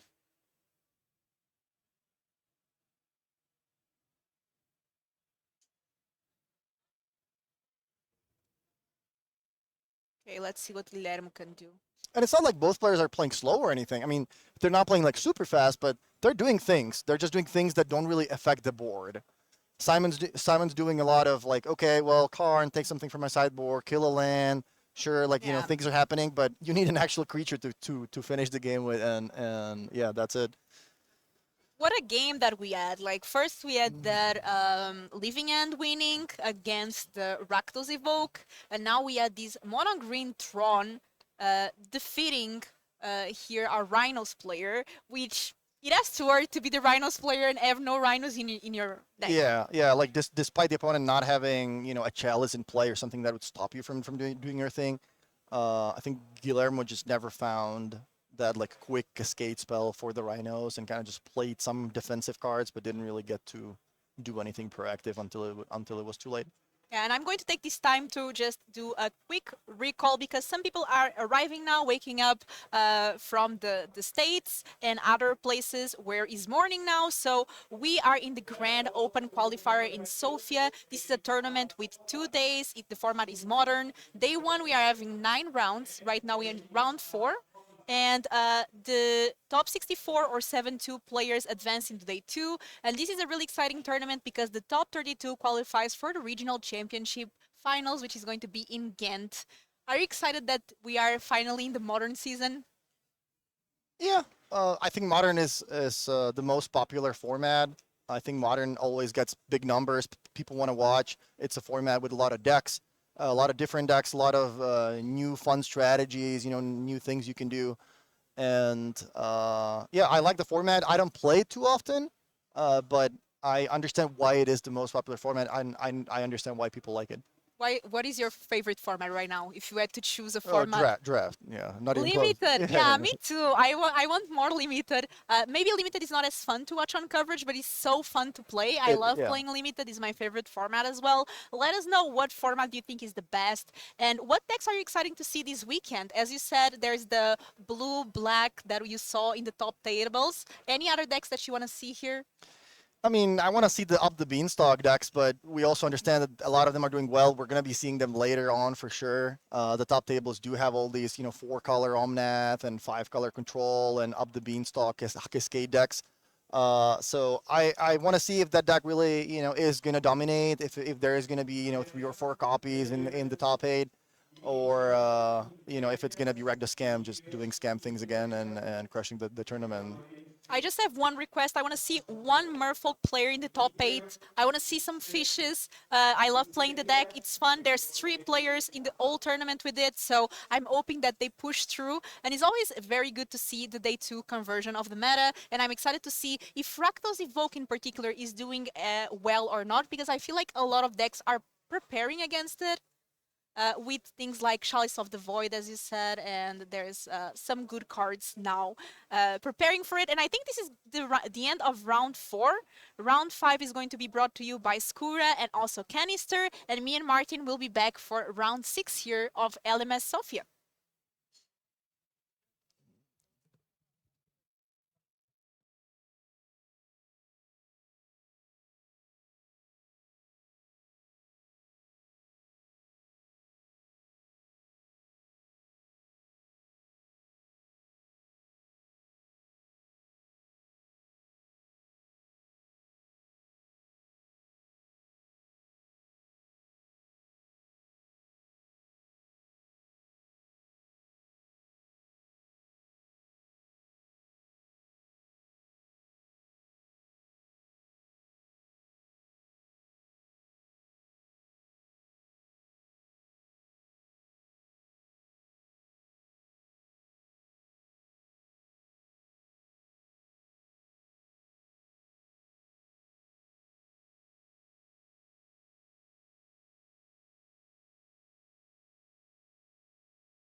Welcome back to Legacy European Tour. That was very fast, right? Philippa left with Martin like 30 seconds ago, and now we are here with you for round 5 in LMS Sofia. 300 players fighting for prizes and qualifications. And we've got a doozy because we chose the second table, right? So you almost couldn't get any better. And we will be watching Hardened Scales, a fan favorite, a deck that I very rarely see online, but I almost always see in paper. I'm not sure if you also have had such an experience at the LMS circuit. Yeah, that does seem to be the case to some extent. That is true. It is a pretty funny deck. It is a pretty fun deck to play. It is a headache to play against at times. I do not envy players who have to try to figure out the Arcbound Ravager math on the fly.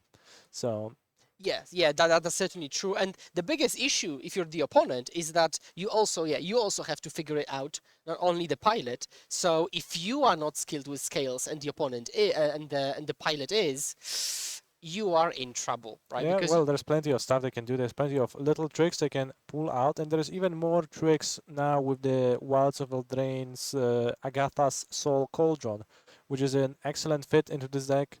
It is an artifact that grants your creatures +1/+1 counters, which matches up well with the Hardened Scales theme of the deck in general. But also, so many of the creatures in this deck have activated abilities, and they can do just so many weird things with that. Like, it's crazy. So yeah, one example I can give is that you can animate Inkmoth Nexus and exile Walking Ballista to give Inkmoth the Ballista abilities. And so what's interesting here is that if you attack with Inkmoth, then you can shoot the opponent down using infect counters. Because you don't use damage. So the damage dealt by the Inkmoth Nexus's Ballista ability effectively has infect. Yeah, that's really cool. I haven't thought of that. So you can attack it with Inkmoth, for example, for 5 or 6, but actually finish the opponent off with non-combat poison. So that's really cool, and there are multiple other options. And the deck has changed because now we see, not 3 welding jar, but maybe sometimes 1, sometimes 0.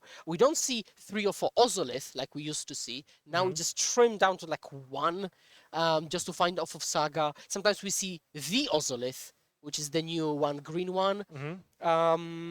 So yeah, a lot of changes, but yeah, Agatha's Soul's Cauldron is certainly the biggest game Certainly changer. a wealth of options available for the deck. So we'll see now. Both of these players are 4-0, so in great position today to this event. Top 64 is waiting for them. Now, if you win this round, oh, you're happy. You're really happy. And now the matchup is Scales versus Rakdos Evoke. So that's the classic opposition that you would expect to see. Now, correct me if I'm wrong, and I think chat is suggesting that it is. The player on the left is Mr. Seri, one of the most popular and well-known Scales players, right? It seems to be the case. That certainly could be the case, and it's going to be a good opportunity for them to showcase their hardened Scales skills. Yeah. It's all. I also really like watching deck experts do well, and yeah, Mr. Seri is certainly one of them. You can find them on Twitch because they stream relatively regularly.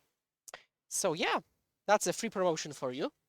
And let's go with hardened Scales. Now, I've seen this sentiment, and please tell me if you agree with that. If the deck begins with hardened Scales, it's sometimes a bit even too good for the format, and if it doesn't, it's kind of too weak for the format.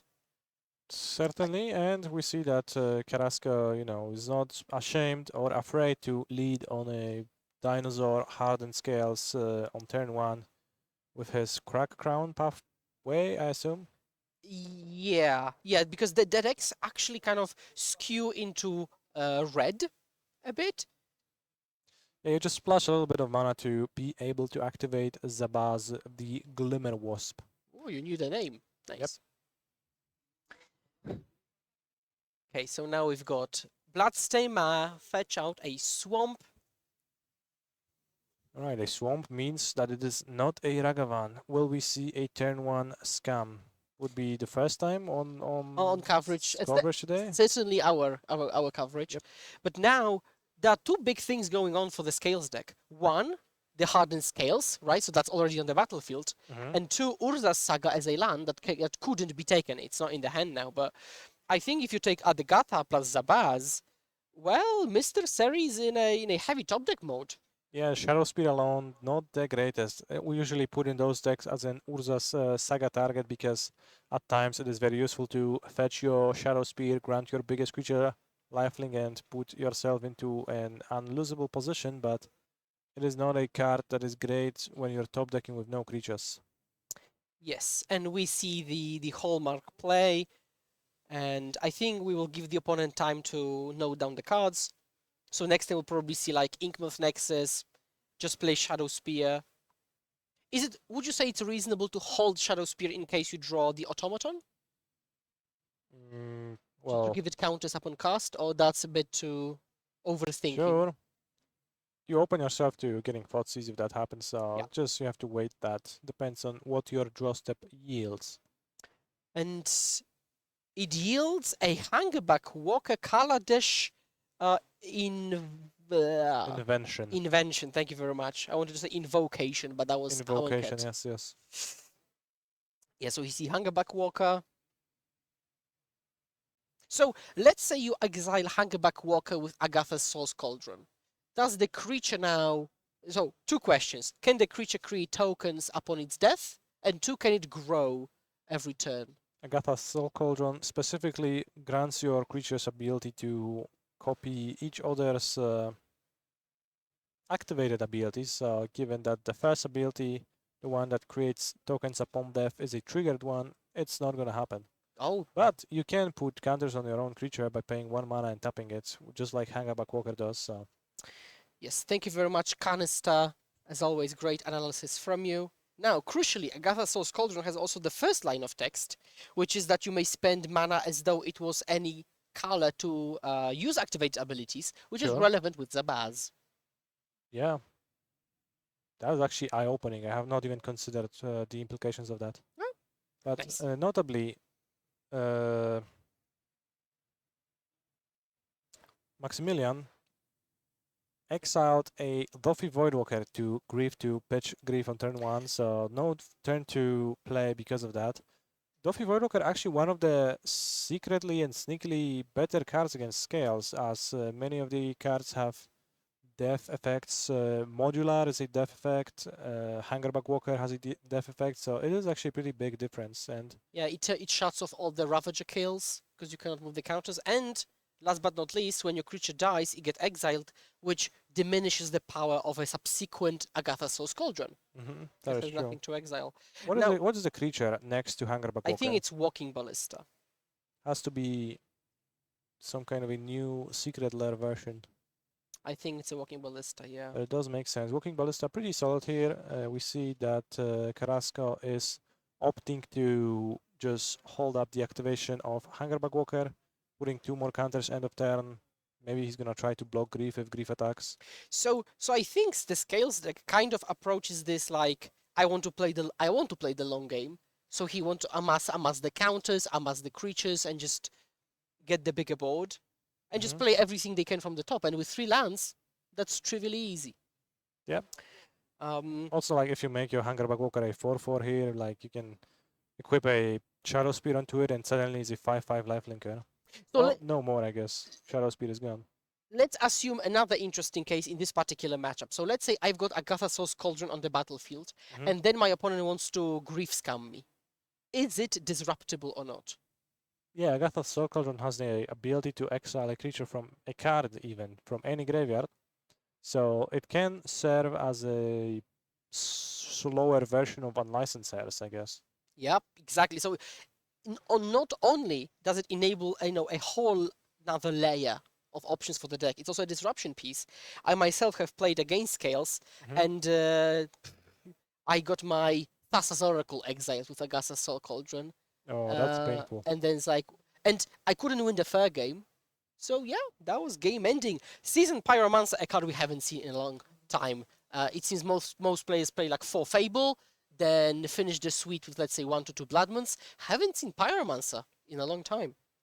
Pyromancer has dropped off from those decks a little bit, mostly because of Orcish Bowmasters. It matches up much worse against Orcish Bowmasters when compared to the alternative that people tend to play more often nowadays, Fable of the Mirror Breaker, given that Seasoned Pyromancer forces redraw. You sometimes don't want to do that, but you have to draw it nonetheless. Your opponent's Bowmaster will trigger. It will just shoot down the Pyromancer. It's not a great exchange. And what do we see now? We see actually the Scales player getting on the aggressive, right? They've got a 4/4 Hangerback Walker, 4/4 Ballista, which was just pumped with the mana, and attack for 8 with max at 13. One of the most popular ways to close games faster with Ballista is connect in combat and then use the counters to shoot the opponent down. So you always have to calculate that. Certainly. So yeah, I've heard that Scales are decent against Scam, although a lot of people would like to say that their deck is decent against Scam, so that's another thing. But yeah, Mr. Seri certainly putting on a clinic, just turn 1 Scales and then just play creatures off the top. Just 2 creatures, they grow quickly with the Hardened Scales effect in play. As you said, the namesake is just really good to open with. Yeah, so now I think they're double checking the life totals. We see Castle Lochtwain coming down, which could draw a card, but well, Max would lose like 3 life I have to say and the that whole turn. Castle Lochtwain is the card that defeats me probably like the highest amount of times when I'm trying to search up a card in MTGO through the through the MTGO search function, because the spelling on that is extremely tough for me. Also, interestingly, when you're talking about the pronunciation and linguistics, it has the sound that doesn't generally exist in English, kind of, because an sound, which is designated as an X between slashes in the phonetic alphabet. All right. Thank you for this piece of trivia. yeah, no worries. So now we see players scooping them up, and shuffling up. Maximilian scooping his Castle Lochtwain. Yep, yep, wasn't enough. Wasn't enough. So, getting into sideboarded games. So, let's say I am the Rakdos player and I will think, well, I'll probably side in more removal, right? So what do you have? Probably like engineered explosives, I don't know, maybe some upgrades, additional fatal pushes, Hidetsugu that consumes everything, right? Mm-hmm. So as Mr. Serious, who as the scales player, how would you like to combat that? Do you just try to just brute force your way through, or I think the scales deck is not really like a deck that sideboards too well, so my answer is probably going to be not much. You might exchange some cards that you think are poor, you might add some protection spells. Commonly, the scales decks tend to play some Snakeskin Veils or Tamios protections or some cards of this variety which can help against removal spells. would you side in removal as the scales deck? Because we've seen stuff like Dismember, which can just be played in any Certainly, deck. certainly a consideration, especially if you are on the draw, as just removal spells tend to be very important against scam when you're on the draw, because the possibility of scam just going turn 1 Fury combat trick and just having an 8 power creature on turn 1, Yeah. it's pretty hard to raise that, so you need some solutions. What about some cheeky cards like Void Mirror? Is it only for Cascade? That's way too cheeky, I think. There Yeah. is too much of a risk of a fair game being played by the scam opponent, and there's also a certain mismatch, right? The scam thing happens on turn 1 typically. So your Void Mirror costs 2 mana, so how early are you gonna play it? Yep, fair enough, fair enough. Not early enough. And for one person asking in chat, the casters are myself, Skóra, also known as Islands in Front from Poland, and Canister, renowned MTG streamer from Poland.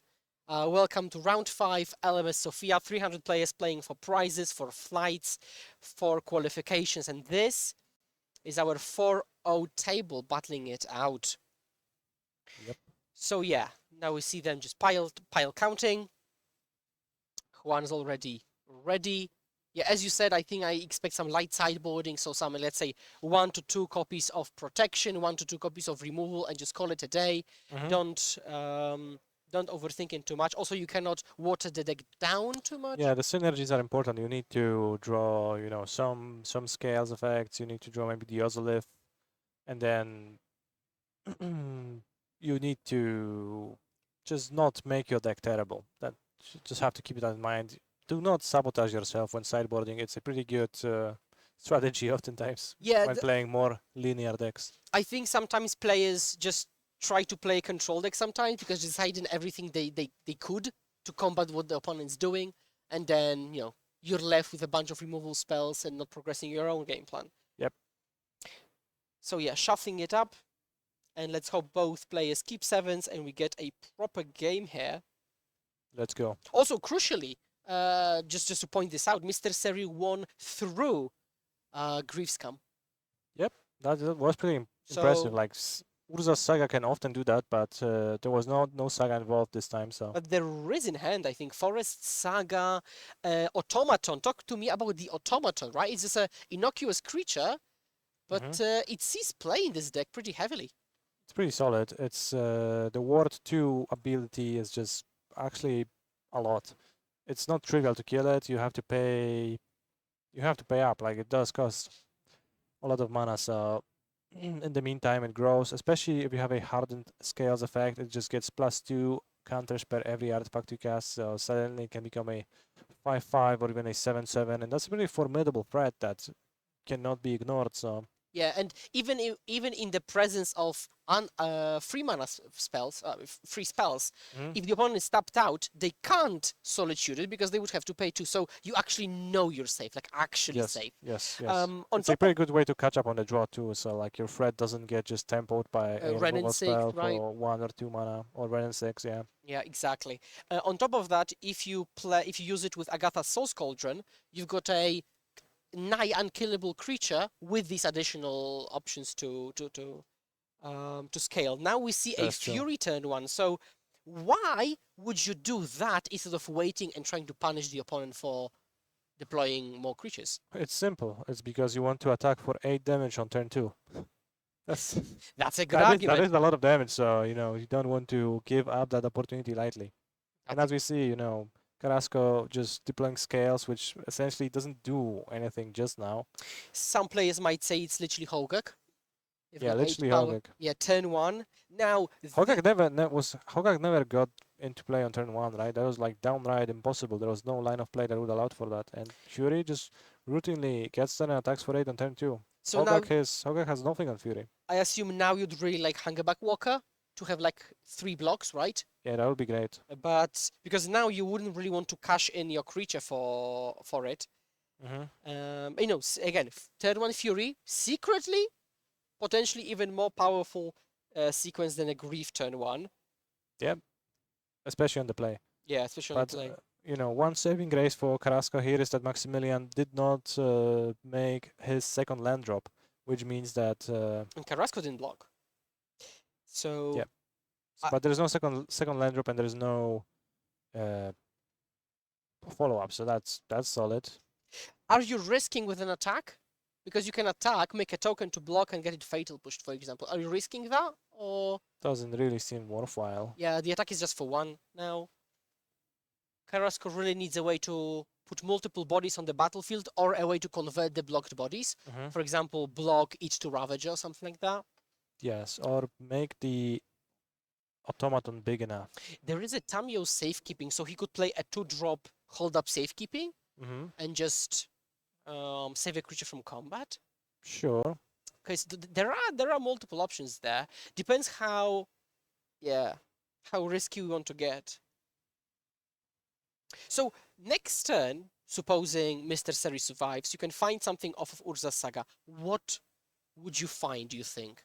We've got like Diozolith, Springleaf Drum, Shadow Spear, Maybe Welding Shadow Jar. Spear trying to gain the Maybe- life maybe and then Zabaz. being protected from the damage a little bit more would be reasonable, but not entirely sure if you're gonna have mana available to do that. Seems like we're playing a 2-drop. What is that 2-drop? I have to say that Carrasco's deck being all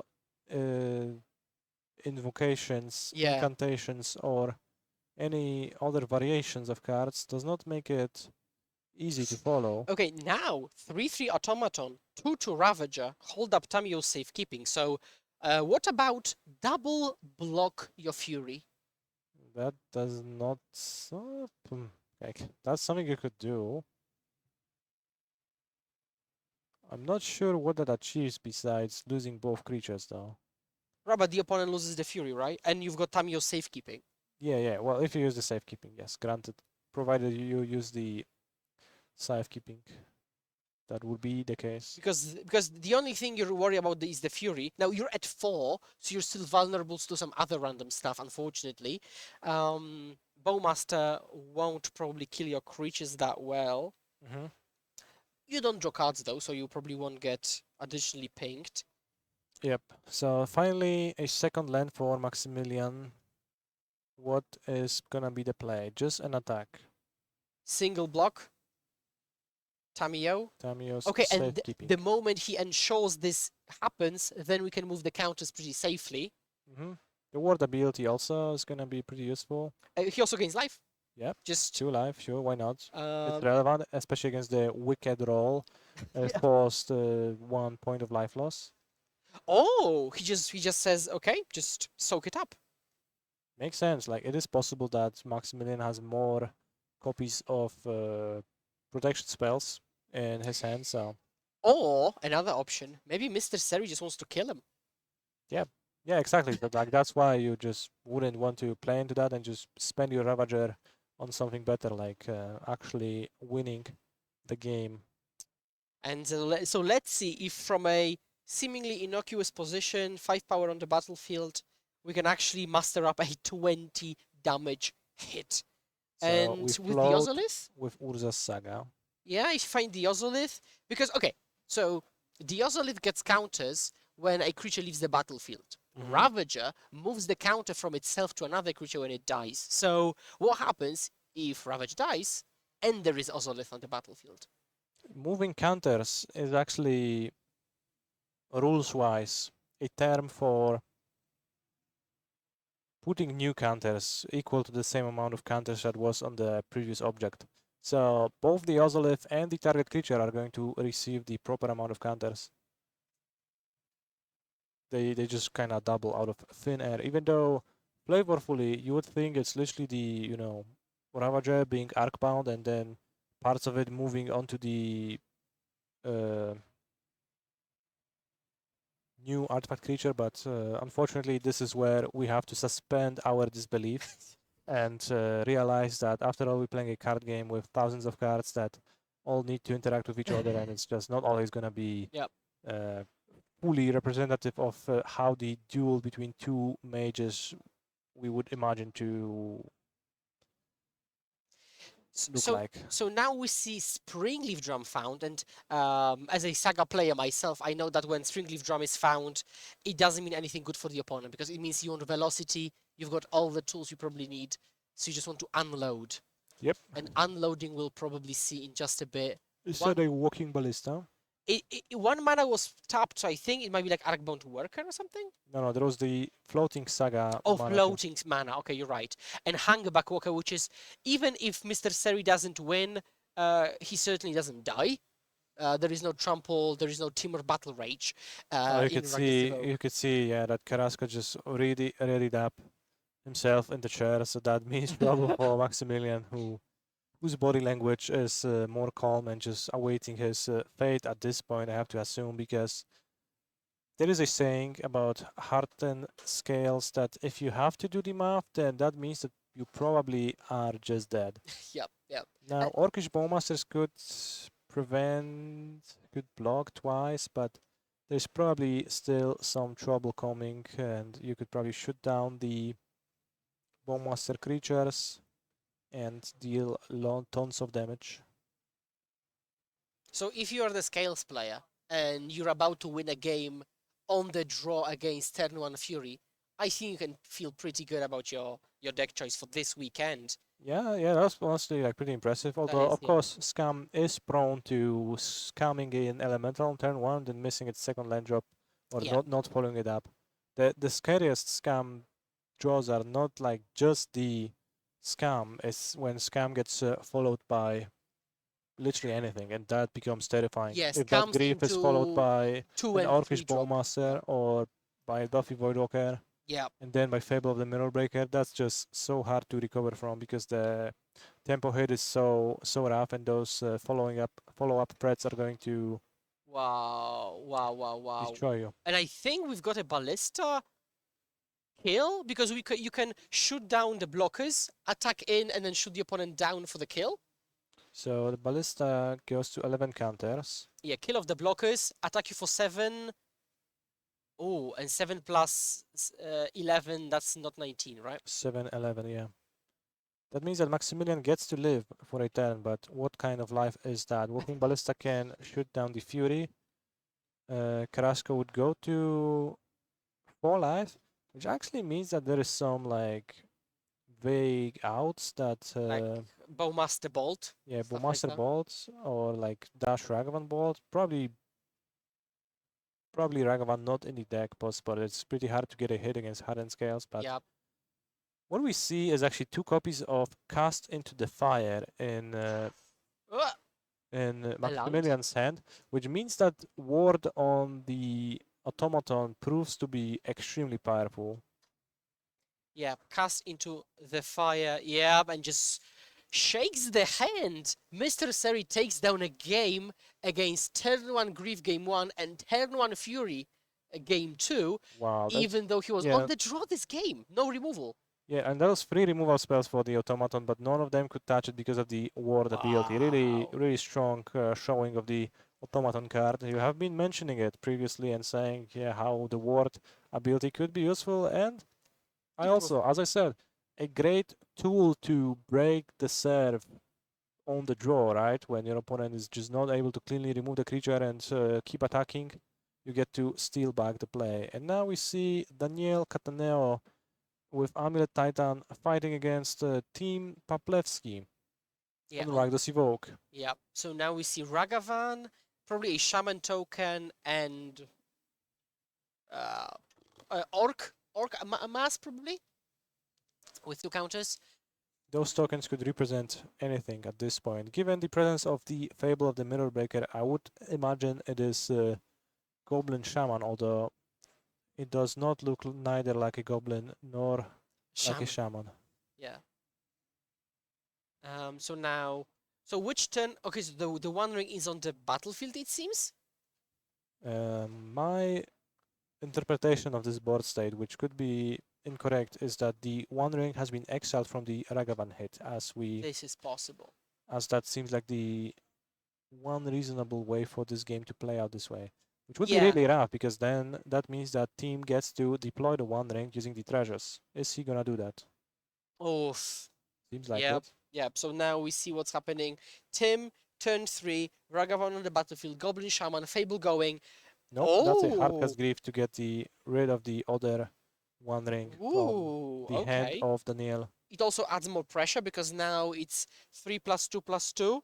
It's a turn to clock. Yep. Which it otherwise wouldn't be. So Makes sense to be more interested in disrupting than to be in drawing some cards. Yep. There's also a pretty cool tech that some of these scam deck lists like to play. And amongst the lands of Tim, do you spot it? It's yes, Mount Doom. yeah, it's a lot land that nobody should be playing, right? Is that one? Well, I'm not entirely opposed to that, and what I am sad is hasn't happened is had Team stolen the One Ring, then he could perform the extremely flavorful activation of Mount Doom, right? Sacrificing the One Ring. So that would be just like in the actual stories. Yep. Mount Doom. Unfortunately, not today. Yeah. So as many scam players, we've got that many weird utility lands you're trying to put into the deck. We've already talked about linguistically Castle Loch Twain. Now we've got Mount Doom. What else is there? We've got Sokenzan that we could see maybe. I don't think I've seen Sokenzan ever. We got I think Takenuma. Mountain is pretty frowned upon by most scam players, although assuredly there's been some who played it. Takenuma seems to be more useful, more common rather. Okay, Callista, we've got a key question from the chat. So you're saying that Mount Doom is or isn't good? Oh, I'm not sure, and I'm not passing judgment on that. I think Mount Doom is a viable option to put into your scam deck. I was just sad that, you know, the flavorful interaction hasn't happened, right? Yeah, so now the Titan player is thinking through their options, but it doesn't seem that they will have enough time. They can play. There's an endurance in Daniel's hand, Okay, which we've got is a block. playable this turn, right? So you can play Forest Endurance, block Ragavan, or block the Goblin Shaman. Probably Ragavan is a better target. They could also play Tolaria West tapped, and then next turn the one. Oh, is there the One Ring in hand? Two copies of the One Ring got discarded, and the One in exile. one got exiled by Ragavan. So I have to guess that there isn't. But yep. Nope. So we're actually choosing to play the Tolaria West. Oh, because we have Dismember. So we dismember the Grief. That doesn't really save that much life because You're down to 10, and there down to is 10. 4 damage. So it's a one. You've got one more turn mathematically, Yeah, right? it does make sense in the sense that this way you get to get rid of Grief, so team doesn't get access to Reflection of Kikijiki plus Grief later on, which would also be a hard nut to crack. Okay, so yeah, we flip the Fable, 4 power on the battlefield, push it into the sleeve, and what's going to happen? Attack you for 4 damage, trigger, make a treasure. Make a treasure, deal damage, make a treasure. Amulet of Vigor. Vigor. Well, so let's see if we can witness Amulet, Blood Crypt tapped, trigger. Probably not, but maybe not. Maybe yes, maybe not. We'll see. How does it work with your undead creature coming back tapped? It's gonna get untapped. Haha! Yeah, that I mean, sure, that's its own plan. Yeah, so many interesting synergies. I can see an undead effect, EE, and a terminate. I think that is. There's also an option to hold up a Mount Doom activation, which deals 1 damage to each player. Which with Daniel, I think at 6 life after the attack Yeah, and from double the Goblin Doom. Shaman and Ragavan should win through endurance on the next turn because it's gonna be 6 power attacking. Daniel can block 2 while taking 4 damage, falling down to 1, and then Mount Doom would actually win the game. Wow. Arboreal Grazer, pretty nice, but can we both Grazer and Endurance? I do not believe so because of the way the mana works. Green on Endurance is no joke, and it is pretty hard to fulfill at times. So Coming to this tournament, all these Amulet players had to expect to have to play against Scam. Do you think it's a good matchup, an okay matchup? I know Dom Harvey at the PT won most of his Scam games.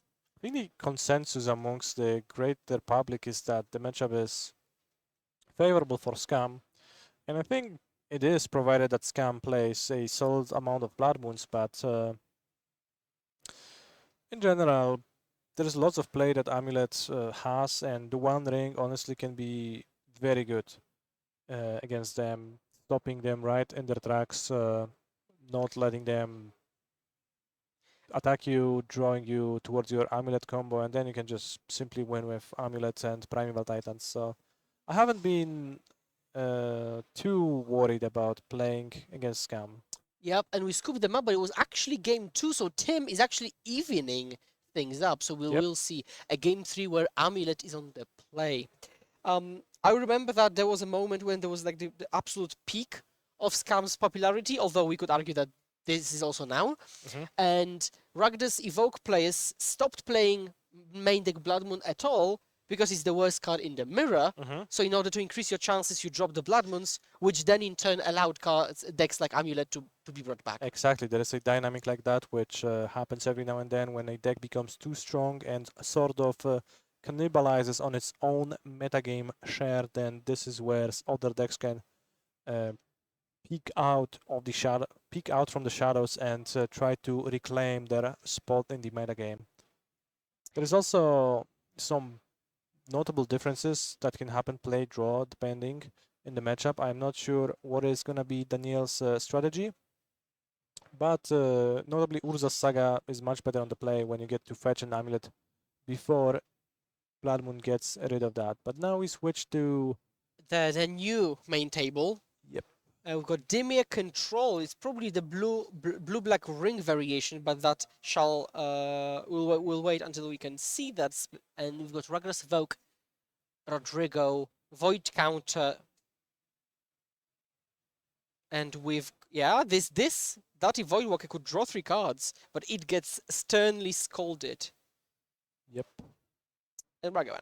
This is a very scum populated round in the feature match area, as we have witnessed.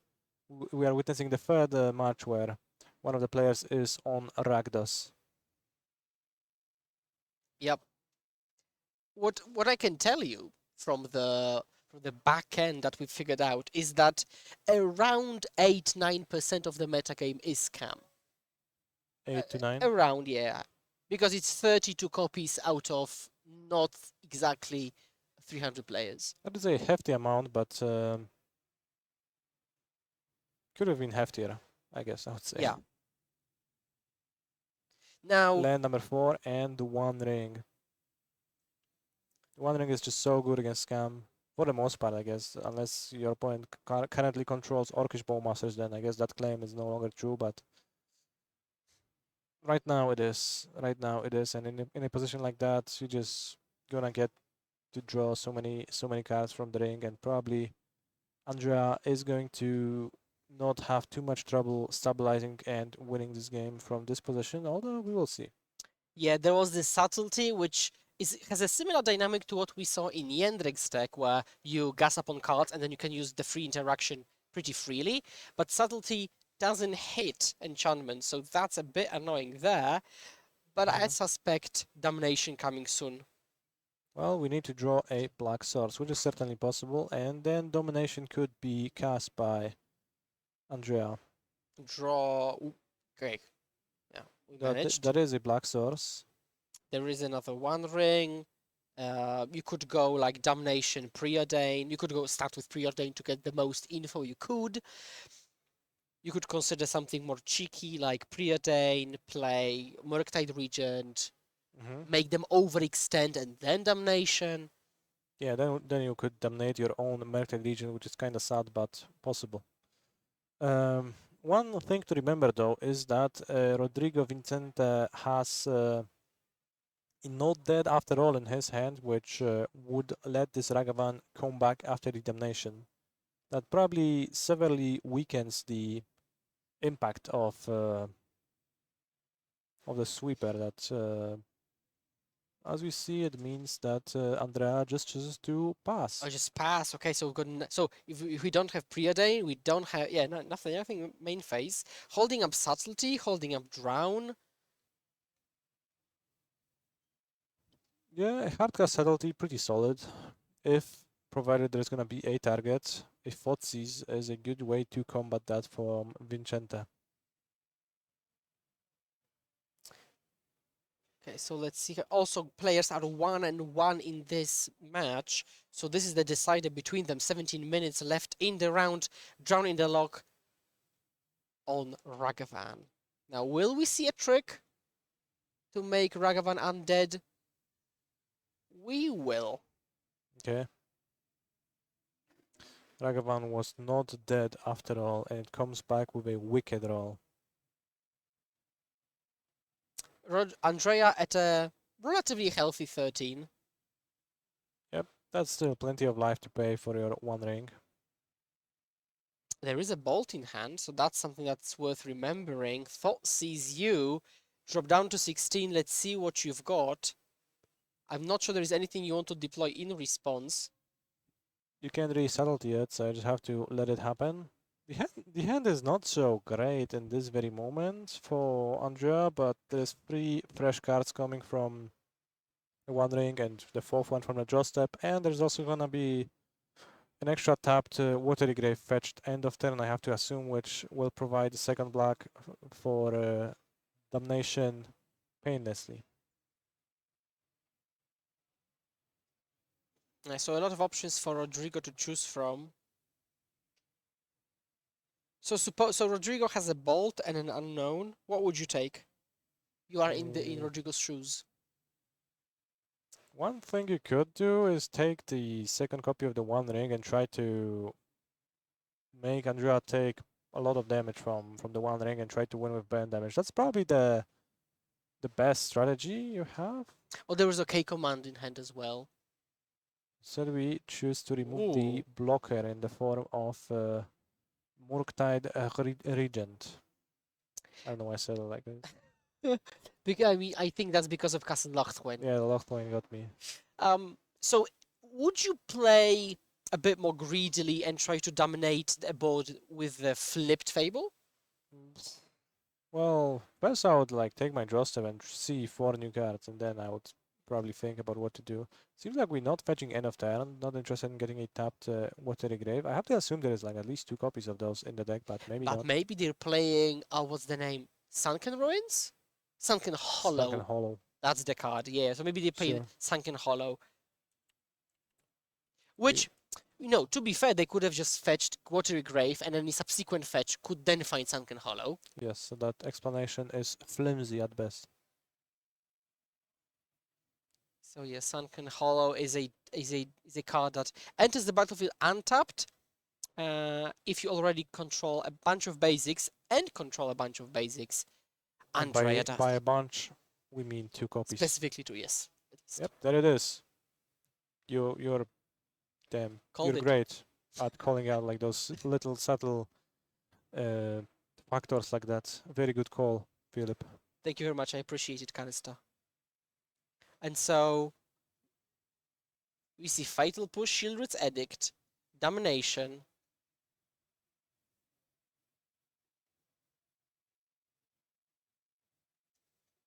We could play another the One Ring to stop the bleeding from the first one. We already have plenty card advantage, and then we could use Damnation to sweep the Fable backside too.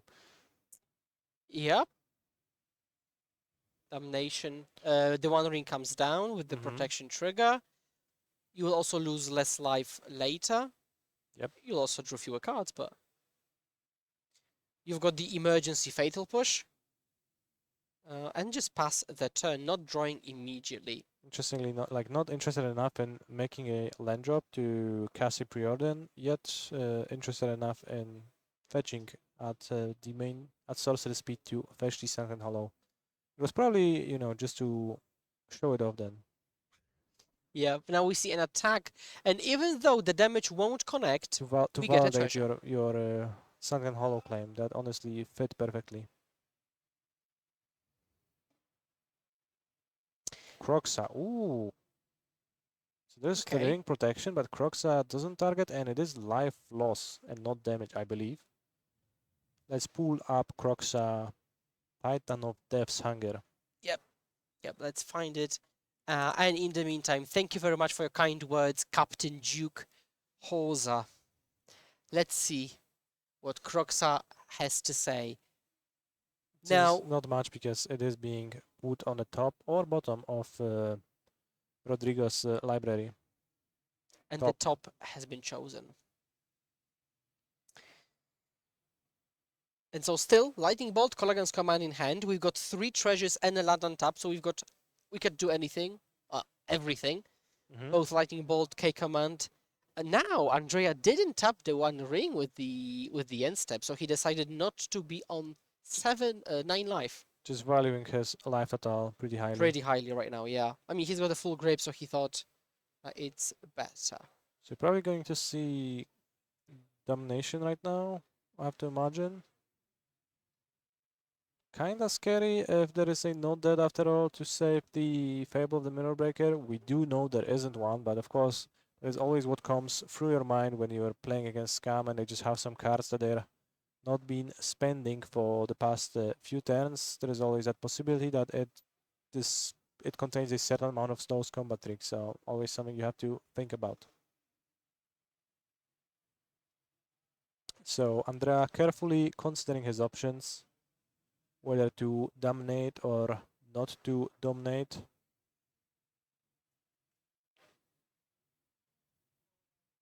We draw 1 card. Was that a preordain? So if you were to choose a control deck, so now we've seen this blue-black ring, we've seen blue-white from Jędrek. Which one would you choose and why? If you were to play a blue deck like that. I like the white-based control decks a bit more probably. The removal suite is just much better. You see, cards like Fatal Push is okay, but Shoulder's Addict kind of rubs me the wrong way. Not the biggest fan of having to play with that card to have a proper amount of removal in your deck, while the white versions gets to play just an overabundance of great removal spells. Solitude, Leyline Binding. You can go with Prismatic Ending or On Thin Ice or whatever else, right? There is just so many options. Yeah, I'm in the same boat. I fully agree. White removal is just superior and just barely conditional. Yes, and Andrea probably relieved not to see a not dead after all type card being cast end of turn, or rather in response to the damnation, because that just means that there's that fewer life points being lost. Lightning bolt your face down to 4. It will be. So are we going with Croxa, Escape Croxa? It seems like highly that is Oh. what Rodrigo wants to do. Okay, let's try again next turn, shall we? Yep.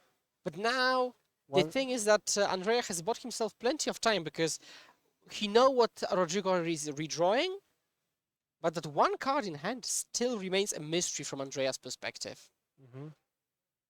Down to 5. So Croxa is back on the top of the deck, right? Yeah, and I think Rodrigo is waiting for a key moment to use the deal to damage ability. Discard He's the looking card. for an opportunity to strike. Yeah, discard a card probably won't be that relevant against an opponent with a full grip. But we might see something cheeky like rebuy a Ragavan or something for the dash. Mm-hmm. Yeah, making your point. Discard with Croxa. Still, if your opponent's hand is particularly land heavy, at least you'd force them to discard a non-land in order to not take the damage. But you know, Andrea has been missing land drops for many turns, so I guess we can guess that his hand contains spells.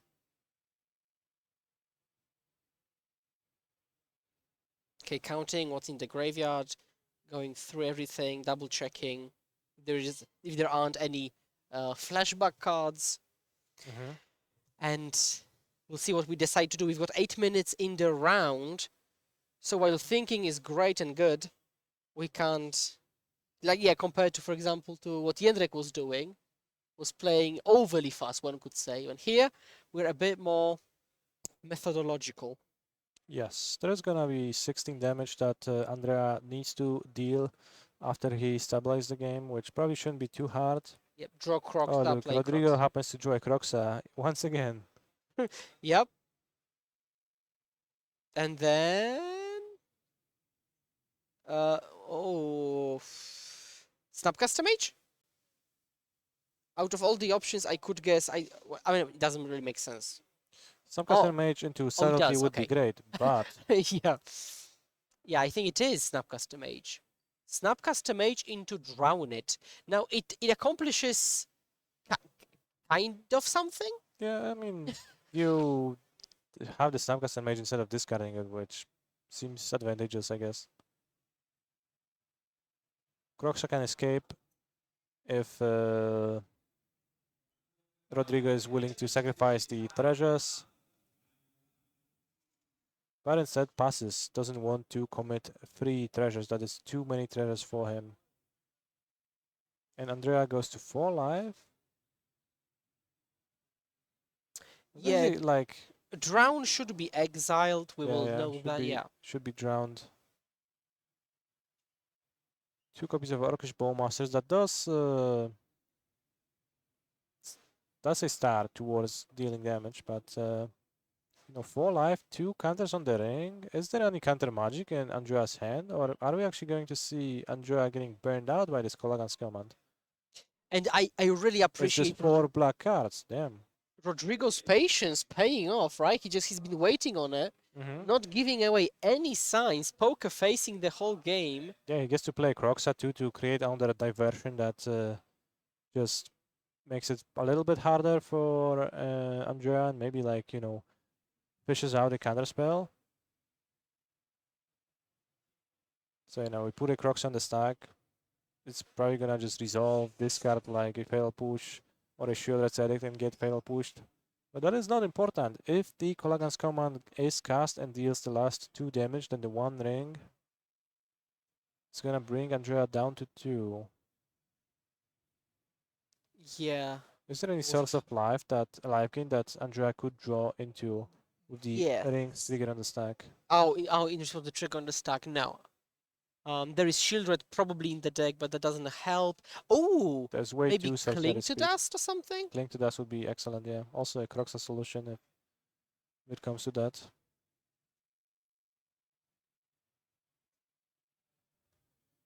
So Croxa is gone. And now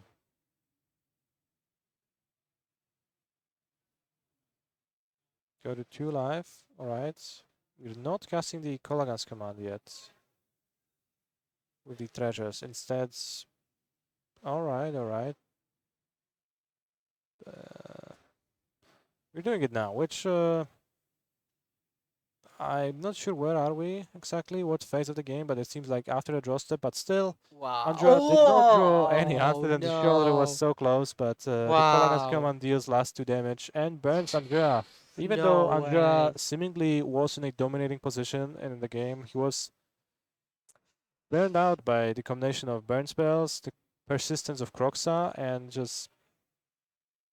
Interestingly, I think the Snapcaster play probably came back to bite Andrea. If he kept the Snapcaster to be able to counter the Kolaghan's command, he would have more time to survive and master up a defense. So Seems like a punishment. Yeah, and it's another example of a game where even though you draw a bunch of cards, it's kind of irrelevant until you do something with these cards. And he was just kind of on the back foot the whole game. Yeah. He drew a bunch of cards, but they were answers mainly. And then you saw a answer threat mismatch. Exactly. Also, an important lesson in making sure that you try to think of all the possibilities, all the permutations that your opponent's cards could include, and what could happen to you, and what are the paths that lead to you losing, and trying to close those paths off. And as we've seen, the Snapcaster Mage down the log line seemingly left open the burnout line with Kulagan's Commander Lightning Bolt, and just that happened.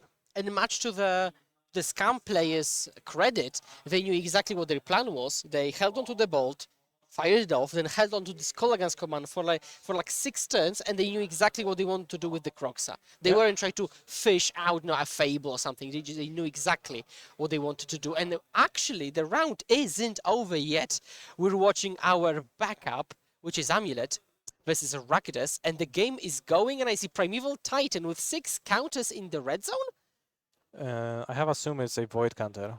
Well.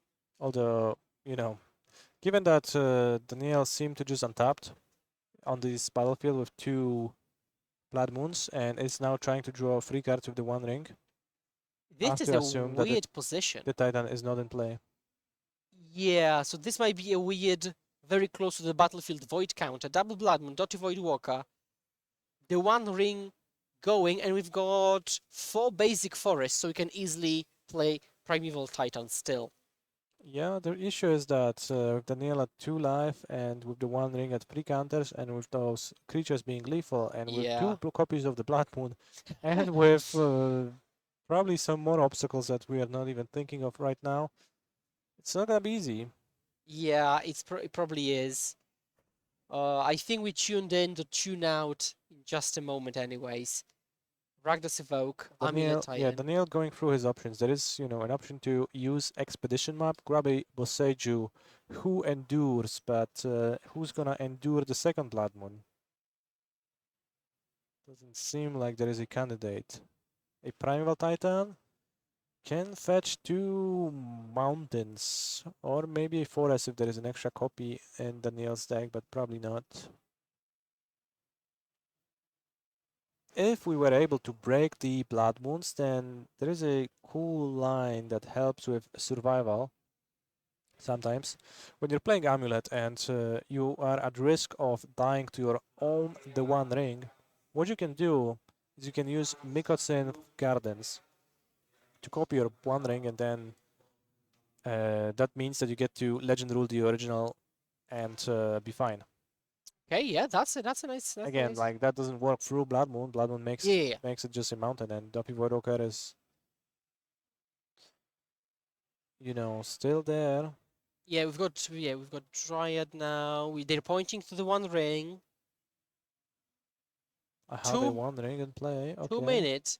2 minutes, 30 seconds on the clock. The judge double checking the wording on the One Ring. Mm-hmm. 2 life for the Amulet Titan player, 16 life for the Evoke player. Now, normally 16 Yep. is, yeah. That was it. Dryad, with Palakuts is pretty scary, but when, those were just mountains. The Blood Moon locked those away. Yep. So this is game, and so we see Rakdos Evoke taking both feature matches, right? That is true. Well, Um, we have seen 3 matches this yeah, yeah. round, so oh, Scales, Rakdos actually, yeah, 2-1. has been defeated by Mr. Seri in the That's true, that's true. first round we've been observing. Yeah, so 2-1 for Rakdos Evoke, trying to battle it out at the top tables, but the very top table is taken by Scales, and we will see if we'll see table one, which is Scales versus something. I'm really curious how other players like Living End, Belcher, Mill, Ad Nauseam, which we've seen, are doing Electro Dominance. So plenty of very interesting decks. We haven't seen Bean that much, and I can tell you, because I've looked at the meta game breakdown, All right. that interestingly, You know, Hardened Scales, yes, Hardened Scales is the third most popular deck. Can you imagine that?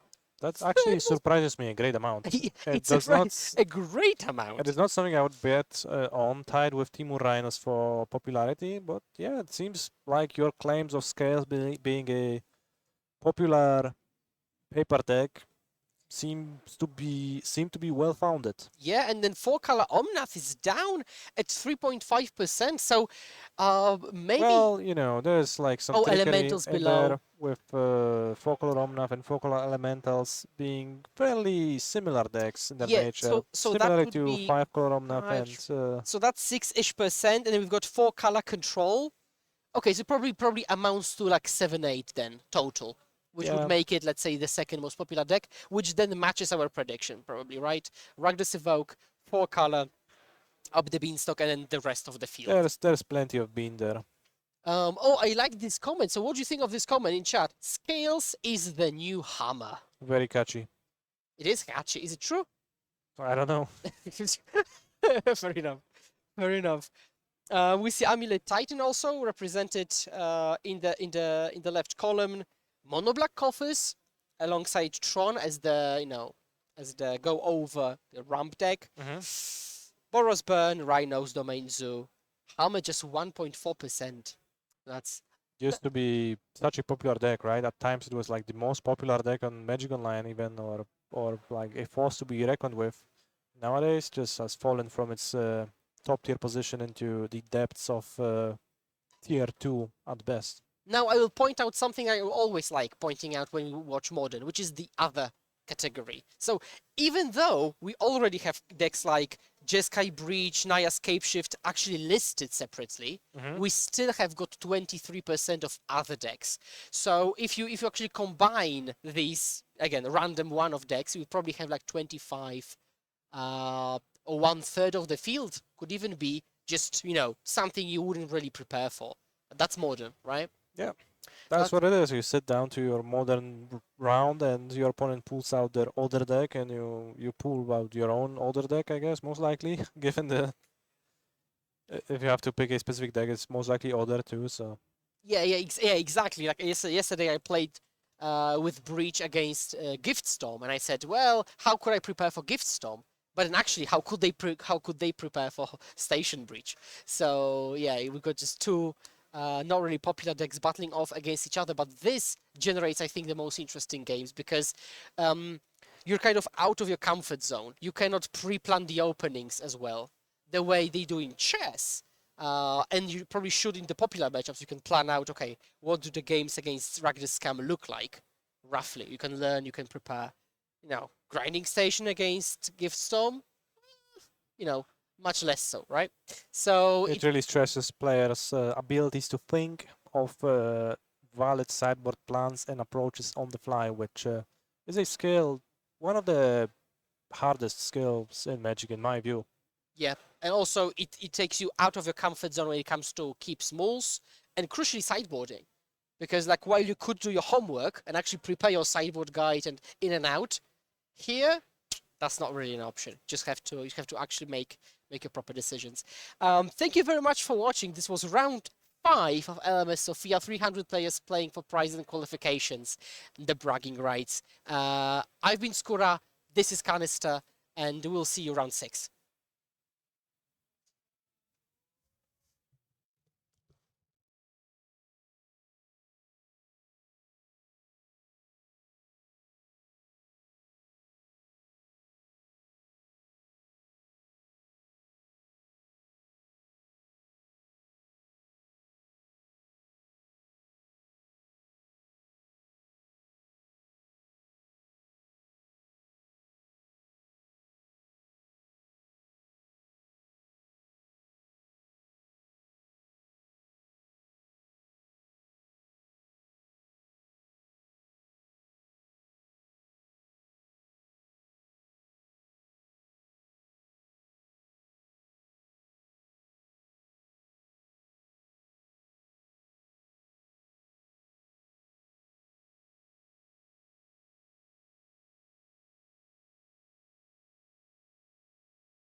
Oh, okay, okay, okay. Welcome back to round 6 here at Legacy European Tour Grand Open Qualifier in Sofia. 6 rounds already, and the day is passing by so fast out of 9 rounds, and we still have day 2 tomorrow. Let's take a look at the top 5 lists of the day here in our meta breakdown. Let's take a look at the metagame breakdown if we can. All right, let's go. Here it comes. There we go. Yeah, Ragdos Cam, Ragdos Evoke, the family-friendly version of the deck name. Most played decks, 11%. We also know that there are some Ragdos mid-range decks labeled, which are actually Ragdos Scam. So somewhere in the range of 12%. Most played deck, yeah, I don't think there is any surprise there. It is still one of the most powerful things you can be doing in Modern, like playing the Evoke Elementals with the Scam effect. Number 2, Golgari Yavmod, which I'm not actually sure if it is actually number 2 because we have Team of Rhinos at almost 5%. We also have there's four color Rhinos at the bottom of the first column. So Rhinos and Yavmod sort of like the number 2, number 3, somewhere in that range. And we also have Hardened Scales and Monogreen Tron as the top 5. We have a little bit of everything. I think this is a pretty healthy metagame. There's a lot of 4 and 5 color decks that are using Leyline Binding, Up the Beanstalk, which is the new deck from Wilds of Eldraine. There are some Cascade decks which are using Bloodbraid Elf and Shardless Agent to find the Up the Beanstalk with all the expensive cards. So a little bit of everything. We picked some cool matches for you for this round. We were just talking in the previous round that Is It Murktide was one of the most popular decks like not too long ago. It is still what is it, number 6 on the screen here, but we haven't seen Murktide in quite a while. I haven't seen it do well in the last couple of tournaments. So we have a Murktide player who is 5-0, 6-0, I think 6-0 right now. 5-0. 5-0, okay. Playing against, I believe, Ragdos Evoke. And the second table, I think we have a mono black player, also I believe at 5-0. There's always a mono black player doing well. You said that in the beginning, and Yeah. it's still accurate now, 6 rounds later. And actually, this is very interesting because, as you said, Murktide kind of lost popularity. 1 year ago, it was one of our second most played deck here in the tournaments of Modern. Now it's Rakdos Scam, so we're going to see this matchup play through, and let's see what Murktide can still do. Obviously, doing very well here. And I'm excited to see what list Michael decided to bring, so we're going to be able to see here what he does play in the deck.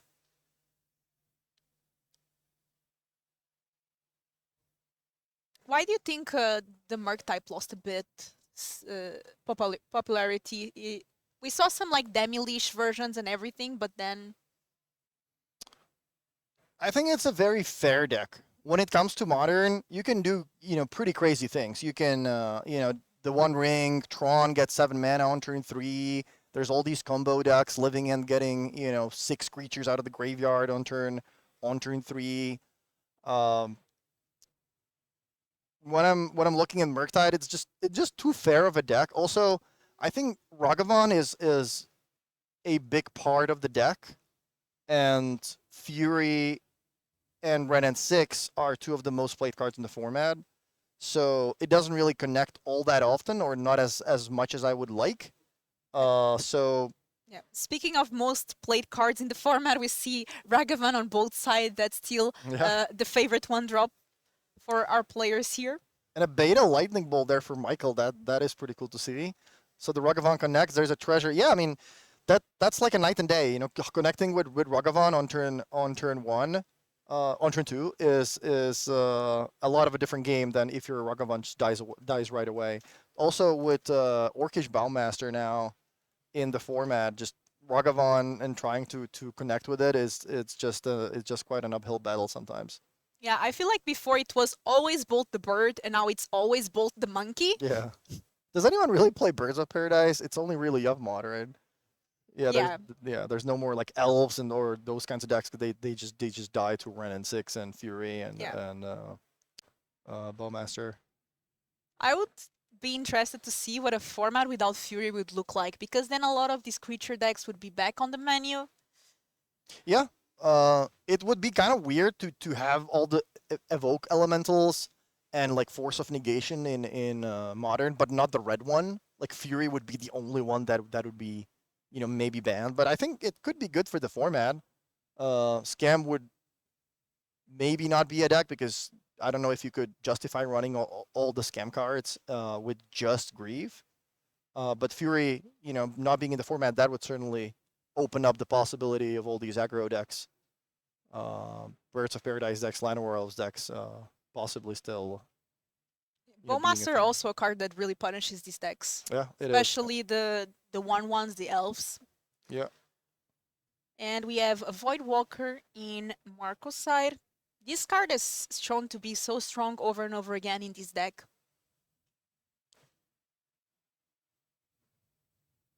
We see two Fables of the Mirror Breaker on Marco's side.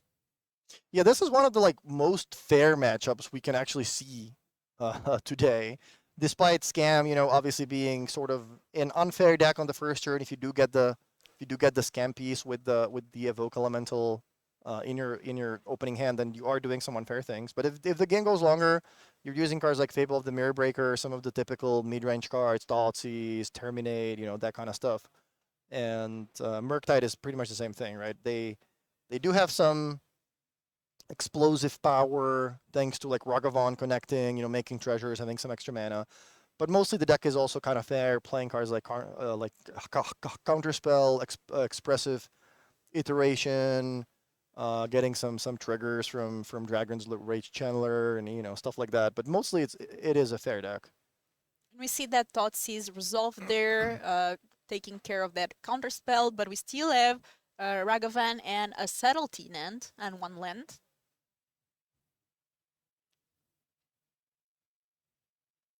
The original Counterspell as well. I really like the old versions of Magic cards. I know some people prefer the Secret Lair versions, or you know, these new like whatever borders, foils, special arts. I just like the old like, hey, beta Counterspell, beta Lightning Bolt. Like those are like the really cool cards to look at. Yeah, they are also very nostalgic. Yeah. Which is really nice. You see these cards, you have memories of great tournaments and great times. The Secret Lairs, they are great. I also like that they allow some expression on the players to be able to choose the arts and everything. Sometimes makes our lives a bit more difficult though. That is true. That is true. It is a cool thing that this exists, but it does make the coverage people's life a little bit harder. Okay, so That's the third time this Ragavan connected, by the way. I'm not sure what was the last time I saw a modern match where Ragavan connected 3 times. But looks like Michael is a little flooded. He does have 4 lands, 3 treasures, but sorry, but casting the grief from the opponent, that's great. okay. So I think that's an Undying Malice, Not Dead After All, and 2 Fables. One of the Fables hitting the bin.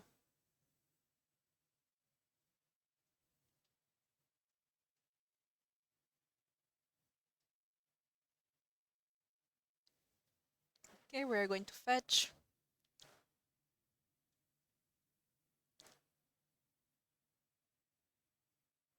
You can let us know in the chat what deck would you guys like to see. There's plenty of stuff. We do have the mono black player ready for you on the backup table. So if there is still time in the round when this match finishes, we're going to be able to show you mono black playing against, I believe, Amulet Titan. I think we had Burn. Boros Burn was on the main feature match, I think 2 rounds ago. There was one at the top tables. A lot of Scales fans here. Yeah, Scales. There is definitely more Scales now than there was a couple of weeks ago. Yeah, it looks like a very popular deck.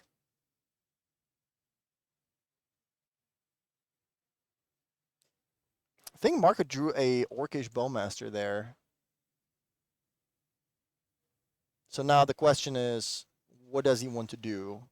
Bowmaster does take care of the monkey. Exactly. I think the plan now should be, I need to stop you from hitting me with that Ragavan. I don't want to give you any more extra cards, extra mana. That said, I think Marco knows about the subtlety in hand. So this might be tricky. Okay, let's see what we draw here from Michael's side. Marco is also only at 8 life. So all these like shocks and thought seizes, like that damage really adds up. Yeah, in Modern you take a lot of damage with your lands. That's the thing I've Yeah. realized early on is how painful it is, especially when I'm playing with Zoo. That happens to me so frequently. Yeah. Okay, so we have the Bowmasters here. Let's see if it resolves. Yeah, I think if I'm Michael, you know, looking at your life total, you're at 8. That is definitely not resolving. I think there is still the subtlety in hand. So if I can say something about that, I'm gonna say definitely no. You're gonna take a bunch of damage here. My Ragavan's gonna trigger again.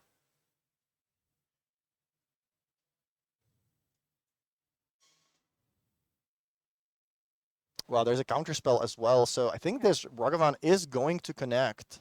Yeah, and we just see the subtlety there. Yeah, and that connection with the Ragavan is gonna give Michael another treasure, which is gonna be able to get cracked with the other treasure to possibly cast a counter spell. So looks like Michael is firmly in the driver's seat here.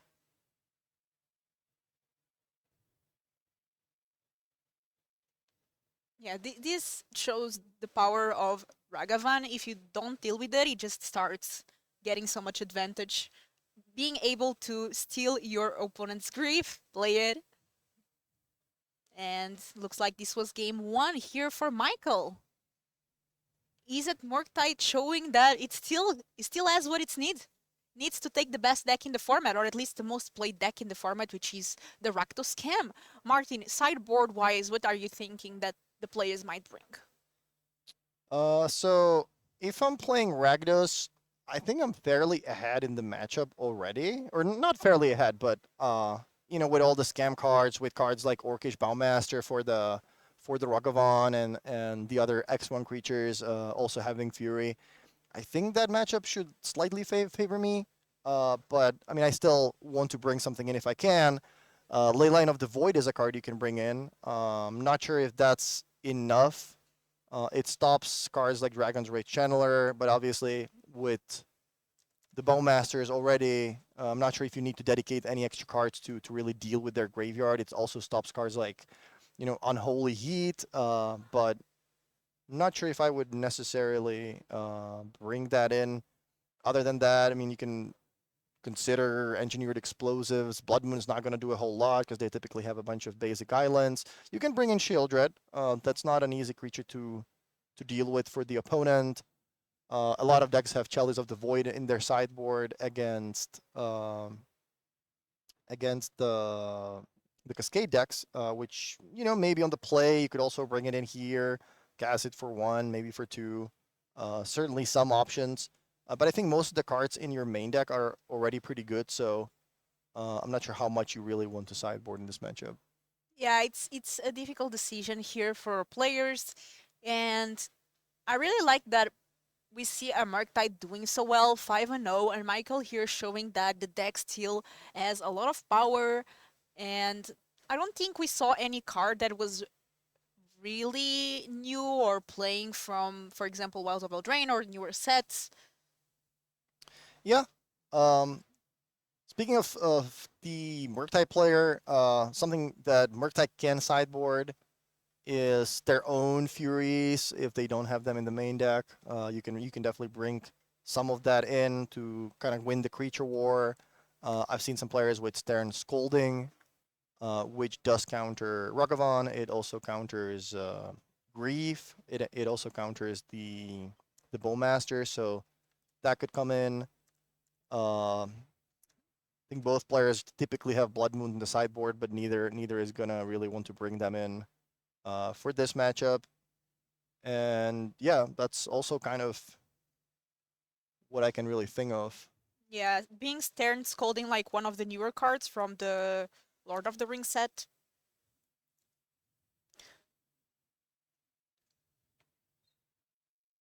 And we see here the card really good against, as you said, the Ragavan, the Bowmasters. Yeah, grief as well. Like if your opponent is willing to 2-for-1 themselves to try to put grief on the battlefield, and you just cast a 1-mana answer for that, then that's pretty brutal. That's true. Because it's with power or toughness 2 or less. So it does work there. What is your favorite evoke card? I mean, I don't think a lot of people are gonna expect this one, but it's Muldrifter, the original evoke card. I'm sure most people when they hear evoke, they think Modern Horizons and Solitudes, Fury, all that stuff. I'm the original. I think it was Lorvin. There was this blue-black deck in Standard that ran like Shadow Mage Infiltrator, Muldrifter, Thoughtseize, and that was a very, very cool deck. I really liked playing it, and I think that was the first time when Evoke was around. So that is my favorite Evoke creature for sure. Yeah, Shriekmaw was in that deck. That was a 4-mana instant. Yeah, Makeshift Mannequin. That was a card. There was a 4-mana instant speed card that brought back a creature from your graveyard onto the battlefield, and it got like a counter, and when it was targeted, then it got destroyed.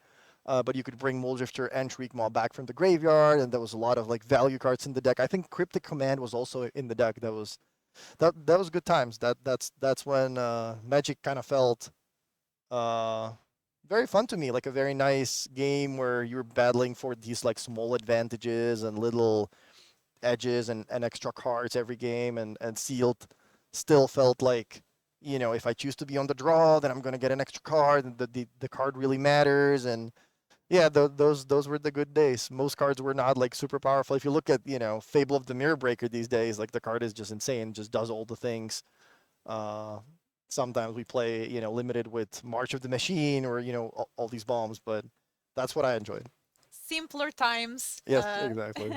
Now the evoke cards are much better, let's say, but not Yeah. better, but yeah, better. Marcus starts with a Ragavan again, but Michael has an answer again. I think that was an unholy heat, so that got rid of the Ragavan there. Yeah, and for sure essential now to bring these removals. And speaking of the alternative arts that we were speaking before, these unholy heat, I think it's the promos that we're Yeah. giving out for these events, the RCQs. So we have Voidwalker now.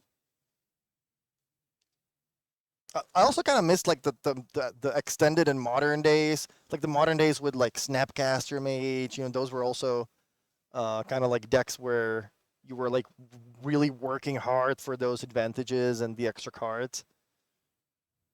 Yes, I miss Tarmogoyf being like Yeah. the most OP card. When I started, everyone was talking about Tarmogoyf when I Yeah. started playing like 10 years Liliana. ago. Liliana, Jund was so good. So Michael with a counter spell in hand just decides to pass the turn. Content with taking a couple points of damage here and there from the Voidwalker. Kind of taking it a little slow. Marco does have a Grief. I think he also has 2 copies of Fable, but I don't think he has a third land there. It's a Fury, Grief. I think that could be a Lightning Bolt and double Fable, so Yeah, not the greatest of hands for Marco, and he really needs to draw a land here. yeah, especially when Michael is eating all the land drops, and probably we'll find an answer soon for that Voidwalker. I think Marco drew a Bloodstained Admirer, so he is going to be able to do something this turn. Oh, that's a Blackleaf Cliffs. Okay, so what now? Fable seems like the most obvious choice here. You don't have a black card for Grief, so you can't do that. You don't really want to put Fury on the table and kill your own creature. And then we have Fable, but we have a counter spell going into the Void zone. Okay, there we have the Void.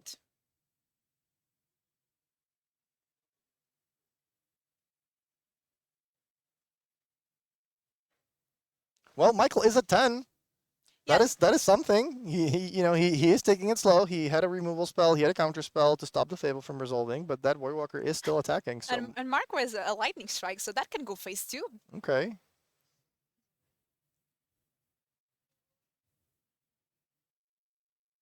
So Michael needs one of the either the bigger cards or a value card like Expressive Iteration, which is And there it exactly is. what he's casting. That's gonna let him look at the top 3. This card also started as I remember, reading the set and like, yeah, okay, there's a lot of cool cards, mostly the rares and mythics. And then at some point, somebody's like, this card is really good in the blue-red decks. In Phoenix, in Pioneer, in Modern, and whatever formats. And all of a sudden, we're like, wow, this like innocent-looking card actually turned out to be like one of the best cards from the set. It is definitely a great card. And did you know that it is banned in Pioneer, but if you buy the Challenger decks of Pioneer, there you can actually play with it if it's included in the deck and if you don't change the deck. Yeah, I remember that. That was a GP. I think it was GP Dallas. A long time ago when Stoneforge Mystic was in Standard and the Goblin Guide and these kinds of cards. Uh, Stoneforge got banned in Standard, but there was this pre-constructed deck that if you played the deck in its original form, you could still play that in Standard.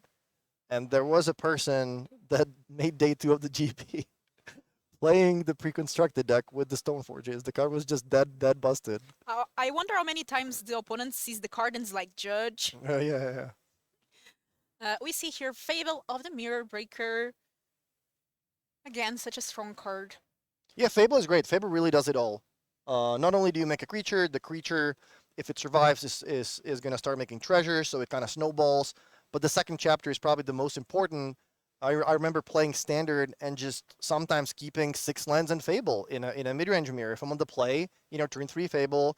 With the second chapter, I get to turn those 2 lands into 2 more, hopefully, spells or some other action. And the third chapter gives you the Kiki Reflection that can just win the game.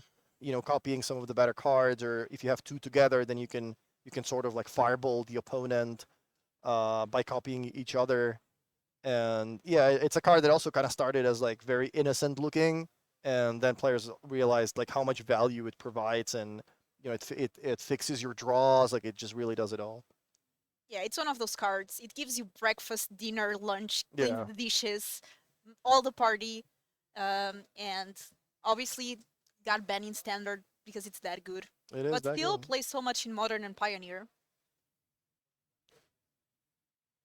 Michael with an end of turn subtlety, just like that, to put a creature in play. I mean, he is at 8 life, so he needs to start doing something. Bowmasters. Is that a Spell Pierce? Stern Scolding? Stern Scolding, okay. I think I did see someone playing Spell Pierce earlier when I was walking around the tournament. I think Andrea was running a Spell Pierce, so that is also a card that's sort of a card of the past, but looks like some people are still playing it.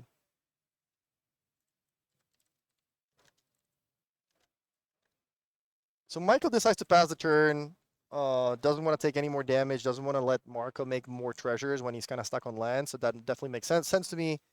Now we'll see what Marco does. He's flipping the Fable, gets the Kiki Reflection, and now we'll see if he has a removal spell for that subtlety. Michael passing the turn with 5 cards, that's definitely suspicious to me. Like I'm definitely thinking there's gotta be some interactive card. So I'm gonna be putting you on a counter spell. I'm gonna be putting you on maybe more counter spell than just one. If you had a removal spell, maybe that subtlety would have attacked, so you would just be able to play the removal spell on the Fable. So I don't think you have any removal in your hand. So I'm gonna be thinking if this lightning bolt resolves, then I have a pretty good chance at connecting with the Fable token again. It does resolve. Wow. Okay. So what is in Michael's hand? Okay, before attacks, looks like Michael wants to do something.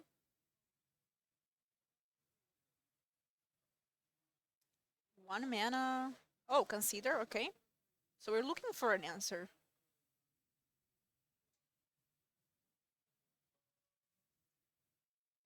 Well, and quickly kept the top card. So So it's...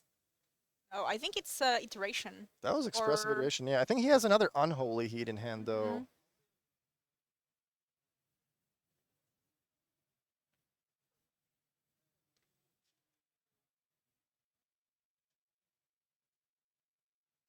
One mana, we might see then only it here.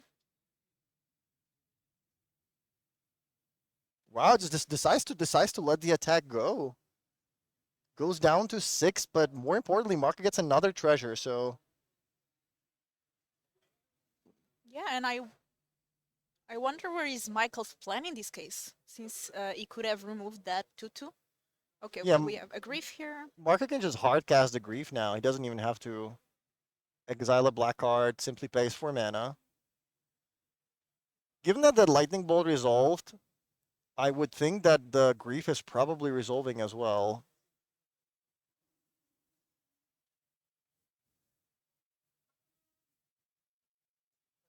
Or at least a counterspell would not be a card that I would expect to be in my opponent's hand. Okay, there's another subtlety, so... Okay, we are going to pitching Narset. And I think we can put the subtlety into play. land 5 mana, and that is a quick Fury. Wow, okay, that was... yeah. That was the fastest Fury I've ever seen.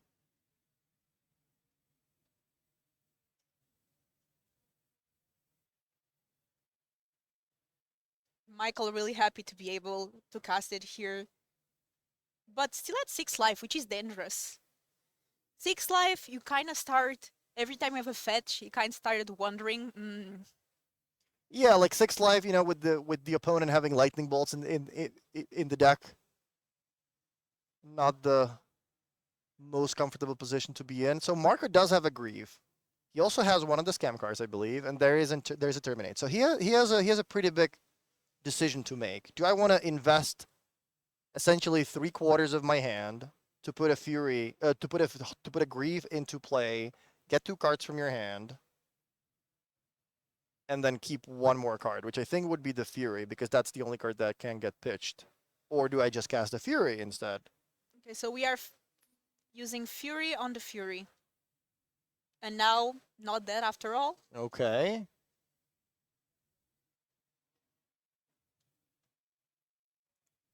Or is Undying Malice. That was not that after all, I think.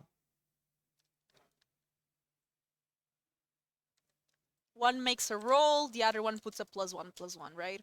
Yeah, this is the wicked roll. So when the aura is put into the graveyard, Michael is gonna lose 1 life. Yeah, so here it is.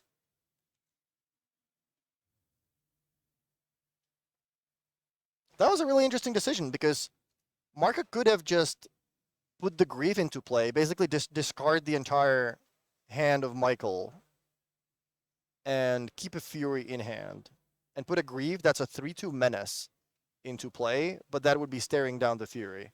The Fury would be attacking for 6, but Marco at 16 would have 3 turns to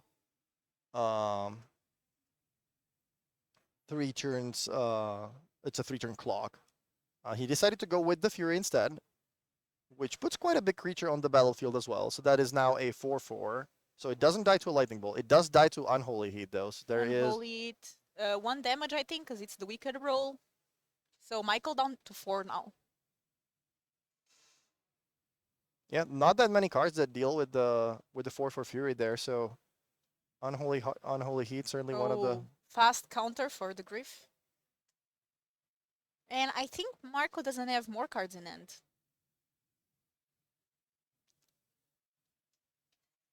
Can Michael come back from that low life situation? Yeah, like now, it doesn't really matter if you have 4, 6, 8. As long as it's not 3, you're not dying to a Lightning Bolt. Your opponent already used 1 Lightning Bolt. They don't have any cards in hand. So at 4 life, I certainly wouldn't be fetching. I wouldn't want to go down to 3. But I also wouldn't think that, you know, my opponent drawing 2 Lightning Bolts in a row would be too big of a possibility there. Oh, Bowmasters.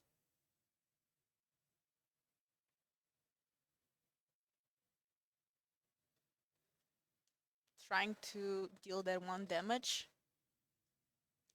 Face. Okay, we have an Only Eat, but Well, yeah, Bowmaster was probably There's one still- of the best possible draws because that puts Michael to 3. It does present 2 creatures, so even though you do have a removal spell, one of my creatures is still going to be alive, so that puts you to 2. oh, and top deck Grief. Yeah, Grief, nothing to take from hand, but it is a 3/2 menace, so Okay, so Mishra's Bubble. trigger the Channeler. Use it on the opponent. Attack. I think Michael does have a polluted Delta there. Yeah. That would have also let him use it on himself. But looks like he doesn't find anything, and that is Marco taking game 2. So 1-1. 1-1, and we are going to have a game 3 here. Now with Izzard Murktide on the play, do you think this matchup in particular changes a lot on the play and on the draw? Yeah, I mean, both players are playing with Ragavan, so being on the play is certainly a big advantage. But at the same time, both decks have a lot of ways to deal with the turn 1 creature. There are Lightning Bolts, there are Unholy Heats, there are Fury. So this is not a matchup where I would think that being on the play would be that big of an advantage. If you play Mono Green Devotion against Mono Green Devotion in Pioneer, or some of these decks that kind of just do their own thing and they don't really interact, in those matchups, winning the die roll is the most important thing, because your opponent is not really interacting with you. Here, both players have so much interaction that sometimes maybe even being on the draw might not be a bad thing, because the extra card in this grindy matchup could be quite relevant. Yeah, and we saw here Michael really played the deck very well and showing that he does know the deck, and once again comes into importance the bringing a deck that you're familiar with instead of the most popular deck, because Michael could have also brought the Rakdos Scam, which is the most played deck right now, but decided to go with Murktide, probably has more experience with the deck. Yeah, that is kind of the story of Modern. Play your own deck, know how to play it, test every matchup, write down a good sideboard guide, and that would be my approach if I was playing a big Modern tournament, rather than checking the top decks every week and trying a different deck every week. And I mean, it sure is important to stay on top of the metagame and know the latest metagame trends. You can read articles like the one from Frank Carson, the metagame mentor. Frank is really putting a lot of work into these articles. So if you're whether you are a new player, whether you are already an experienced player that just want to know what's new in the format, Frank has been writing really good articles for Magic.gg. So make sure to check them out. And they are free as well. I read some of the articles from Frank, and they are really good. Yeah, As you said, like super thorough, a lot of like really good information about the metagame trends. but still simple enough that if you're kind of a new player, you can still kind of understand it, and you'll get some good information out of it. And if you're an experienced player, you'll still get something, even if it's the trends, as you said.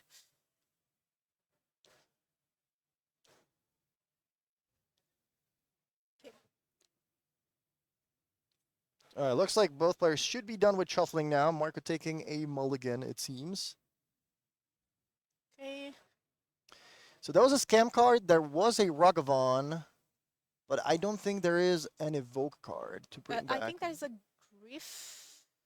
It's Griff, Fable, and Lance, or oh no, it is the not dead after all. Yeah. I think it's 4 lands, the scam card, Fable, and a Ragavan. Yeah. Which obviously, if you're going to 6, you're going to keep it.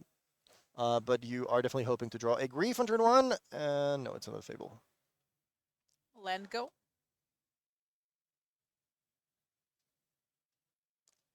Okay, so we are going to start pinging for some lands.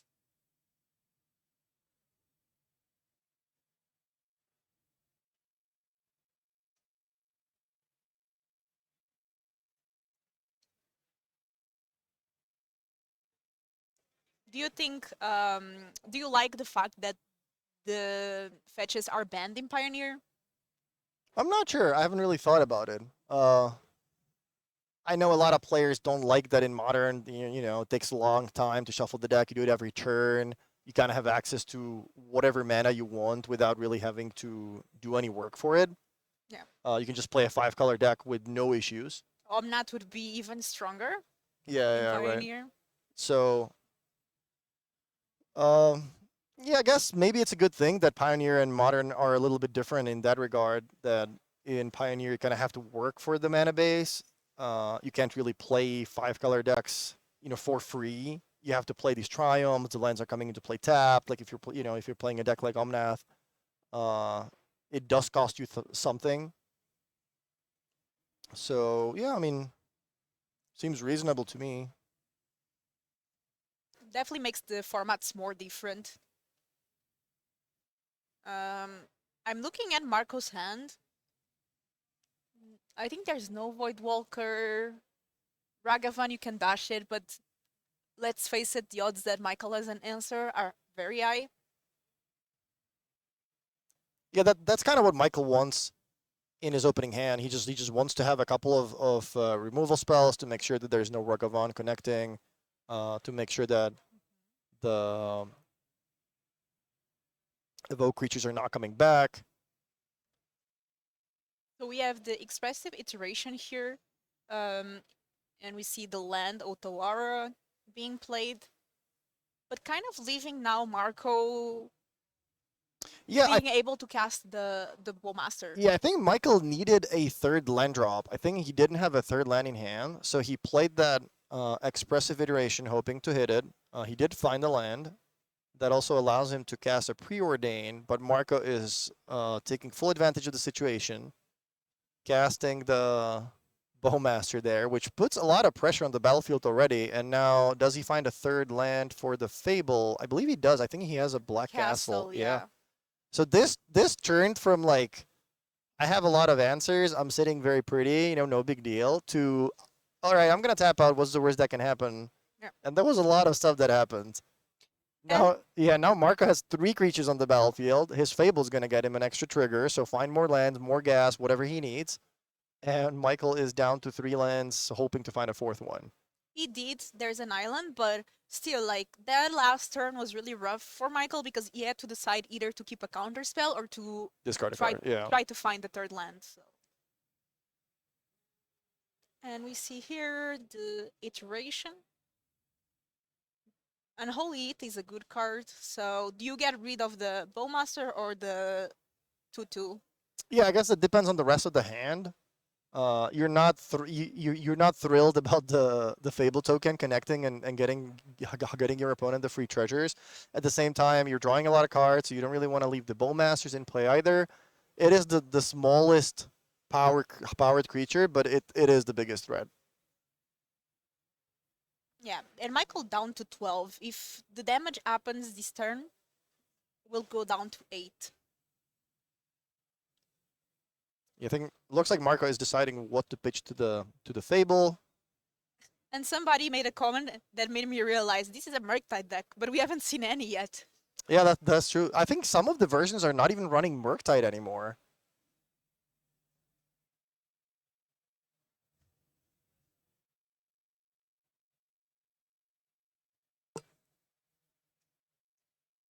And you see here our players considering what to do. Okay, dashing Ragavan. And nope. Still taking 4 damage, creating a treasure token here. Michael down to 8. I don't think it works like that. Ragavan is dashed for 2, but Spell Snare checks the mana value of the card. Okay, so Martin is just going to really quick confirm with the judge. And they will just check that we have a judge. Don't worry. And Martin just went and checked. Hello, chat. Let us know if you're enjoying the stream. I hope you are. While we get this sorted out.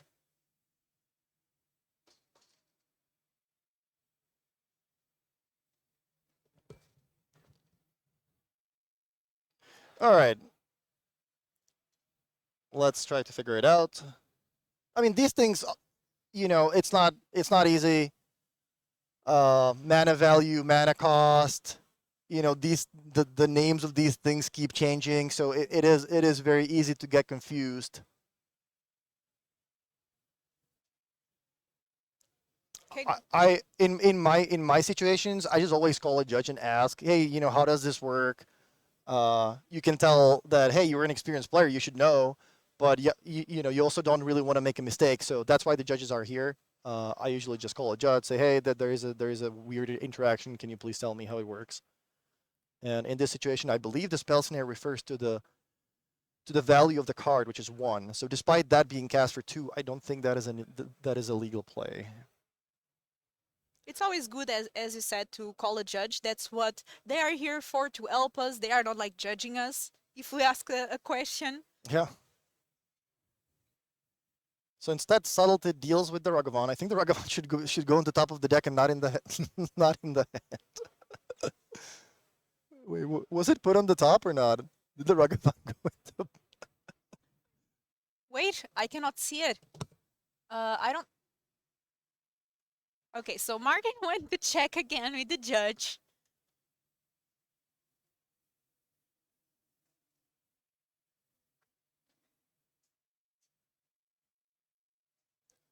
Okay, so the judge is checking now.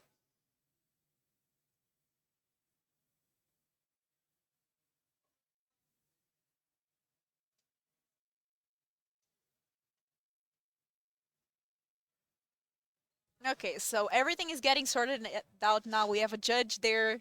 And guys, like, please be reasonable. I know the chat likes to go off and like, hey, you know, this is an illegal play. Sometimes it's just hard. Like, you get called into a feature match. Maybe it's your first feature match. You get nervous. You know, things happen. There was already one judge call, so it is pretty easy to get nervous and you know, miss things. And obviously, you know, no one's doing anything on purpose. These things happen. We have a judge to sort it out, which is exactly what happened. So Yeah. let's just move on. You know, the judges are going to note it down. Obviously, if it happens multiple times, then they can decide to do something about it. But you know, And we sometimes honest mistakes just happen. Of course, and we are seeing Murktide finally. The Murktide deck plays Murktide.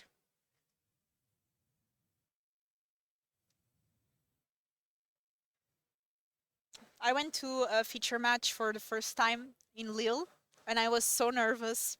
So Yeah, I yeah. know what those players are feeling. The pressure and like Yeah. you know, everybody's watching you. You know, if you make a mistake, all your friends are gonna be like, "Oh, dude, you screwed up," and you know all that. Yeah. So it's sometimes it's really not easy, and it is easy to criticize. You know, when you have the perfect information and you made a misplay. But yeah, I mean, you were seeing all the cards. You're seeing both Of players' course. hands. Like, you know, it is easy, but.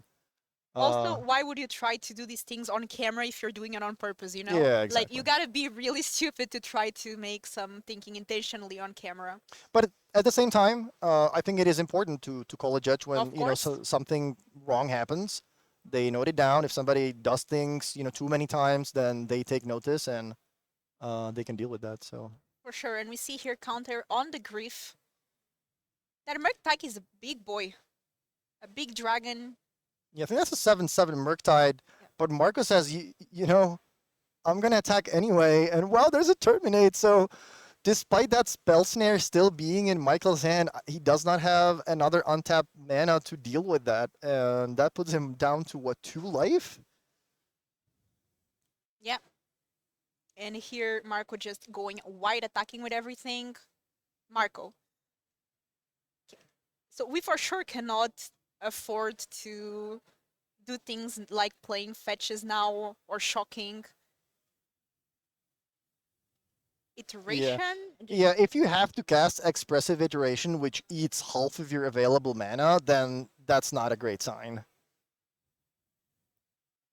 It is not, but I'm sure Marco is happy. Like, when Michael is looking for the out here, and like, there's not one card that really deals with all of these. Yeah, I mean, it's not a great sign for Michael. Like, you have to Yeah. spend half of your available mana to cast a card selection spell. That's not ideal. You need removal spells.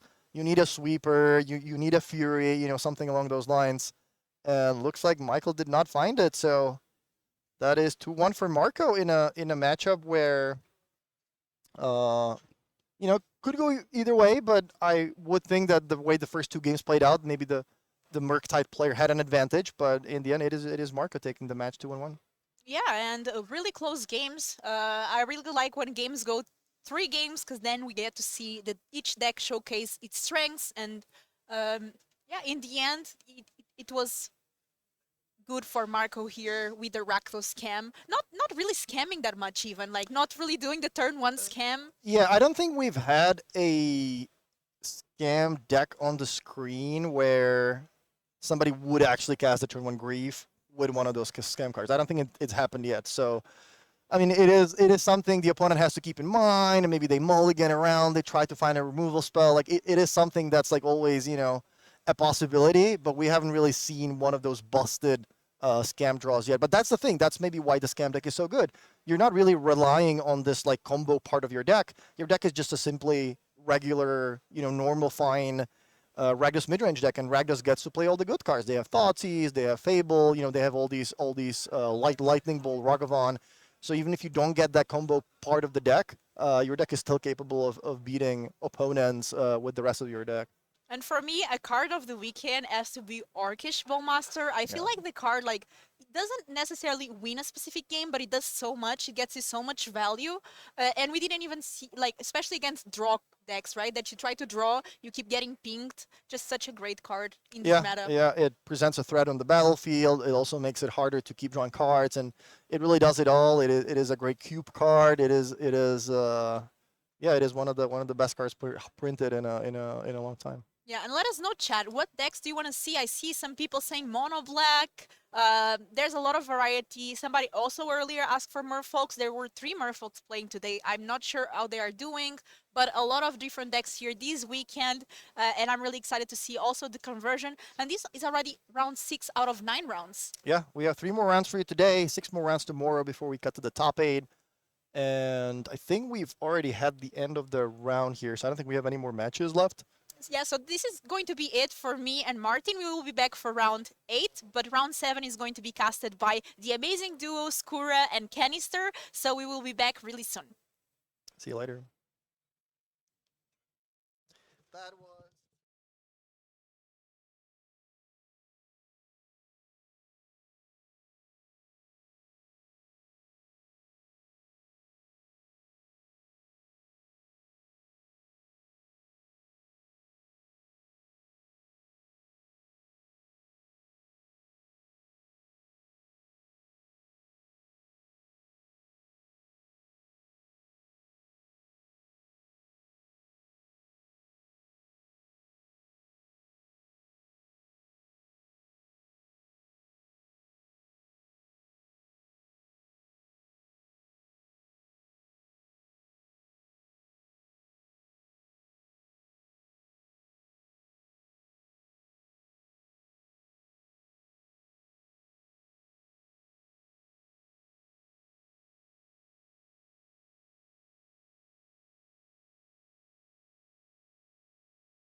3, 2, 1.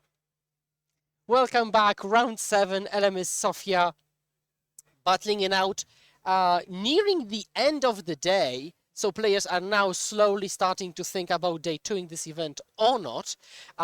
If you are XN3 right now, for example, 3-3, you should still be playing because maybe you can squeak in at X3. 6-3, yeah. Yeah. There's gonna be 9 rounds played today, so there's 3 more rounds, including this one that we are about to cover, and players with scores up to 6-3 will be able to qualify for day 2 of this event. Exactly. And now let's take a look at the meta game and what's happening overall in the tournament day 1. And we see 11% Ragdos Evoke. So I would say it was predictable that Ragdos would be the most represented deck. Would you say 11% is a lot? Under? Overestimated? It's a significant amount in Modern. It's a lot, yeah, it's a lot, but it also makes sense that it is played in such a high number. It is a strong, solid mid-range deck that keeps putting up results and keeps doing well in online tournaments. Yep. The next we've got Golgari Yawgmoth, which should actually probably be 4-color when you add 4-color Omnath, Control and Elementals. And then we've got a bit of a drop-off into Hardened Scales and Rhinos. Hardened Scales, very, very high. Hammer almost nowhere to be seen. Why would you say Scales has resurged so much? Probably because of the new printing of Agatha's Soul Cauldron, and also because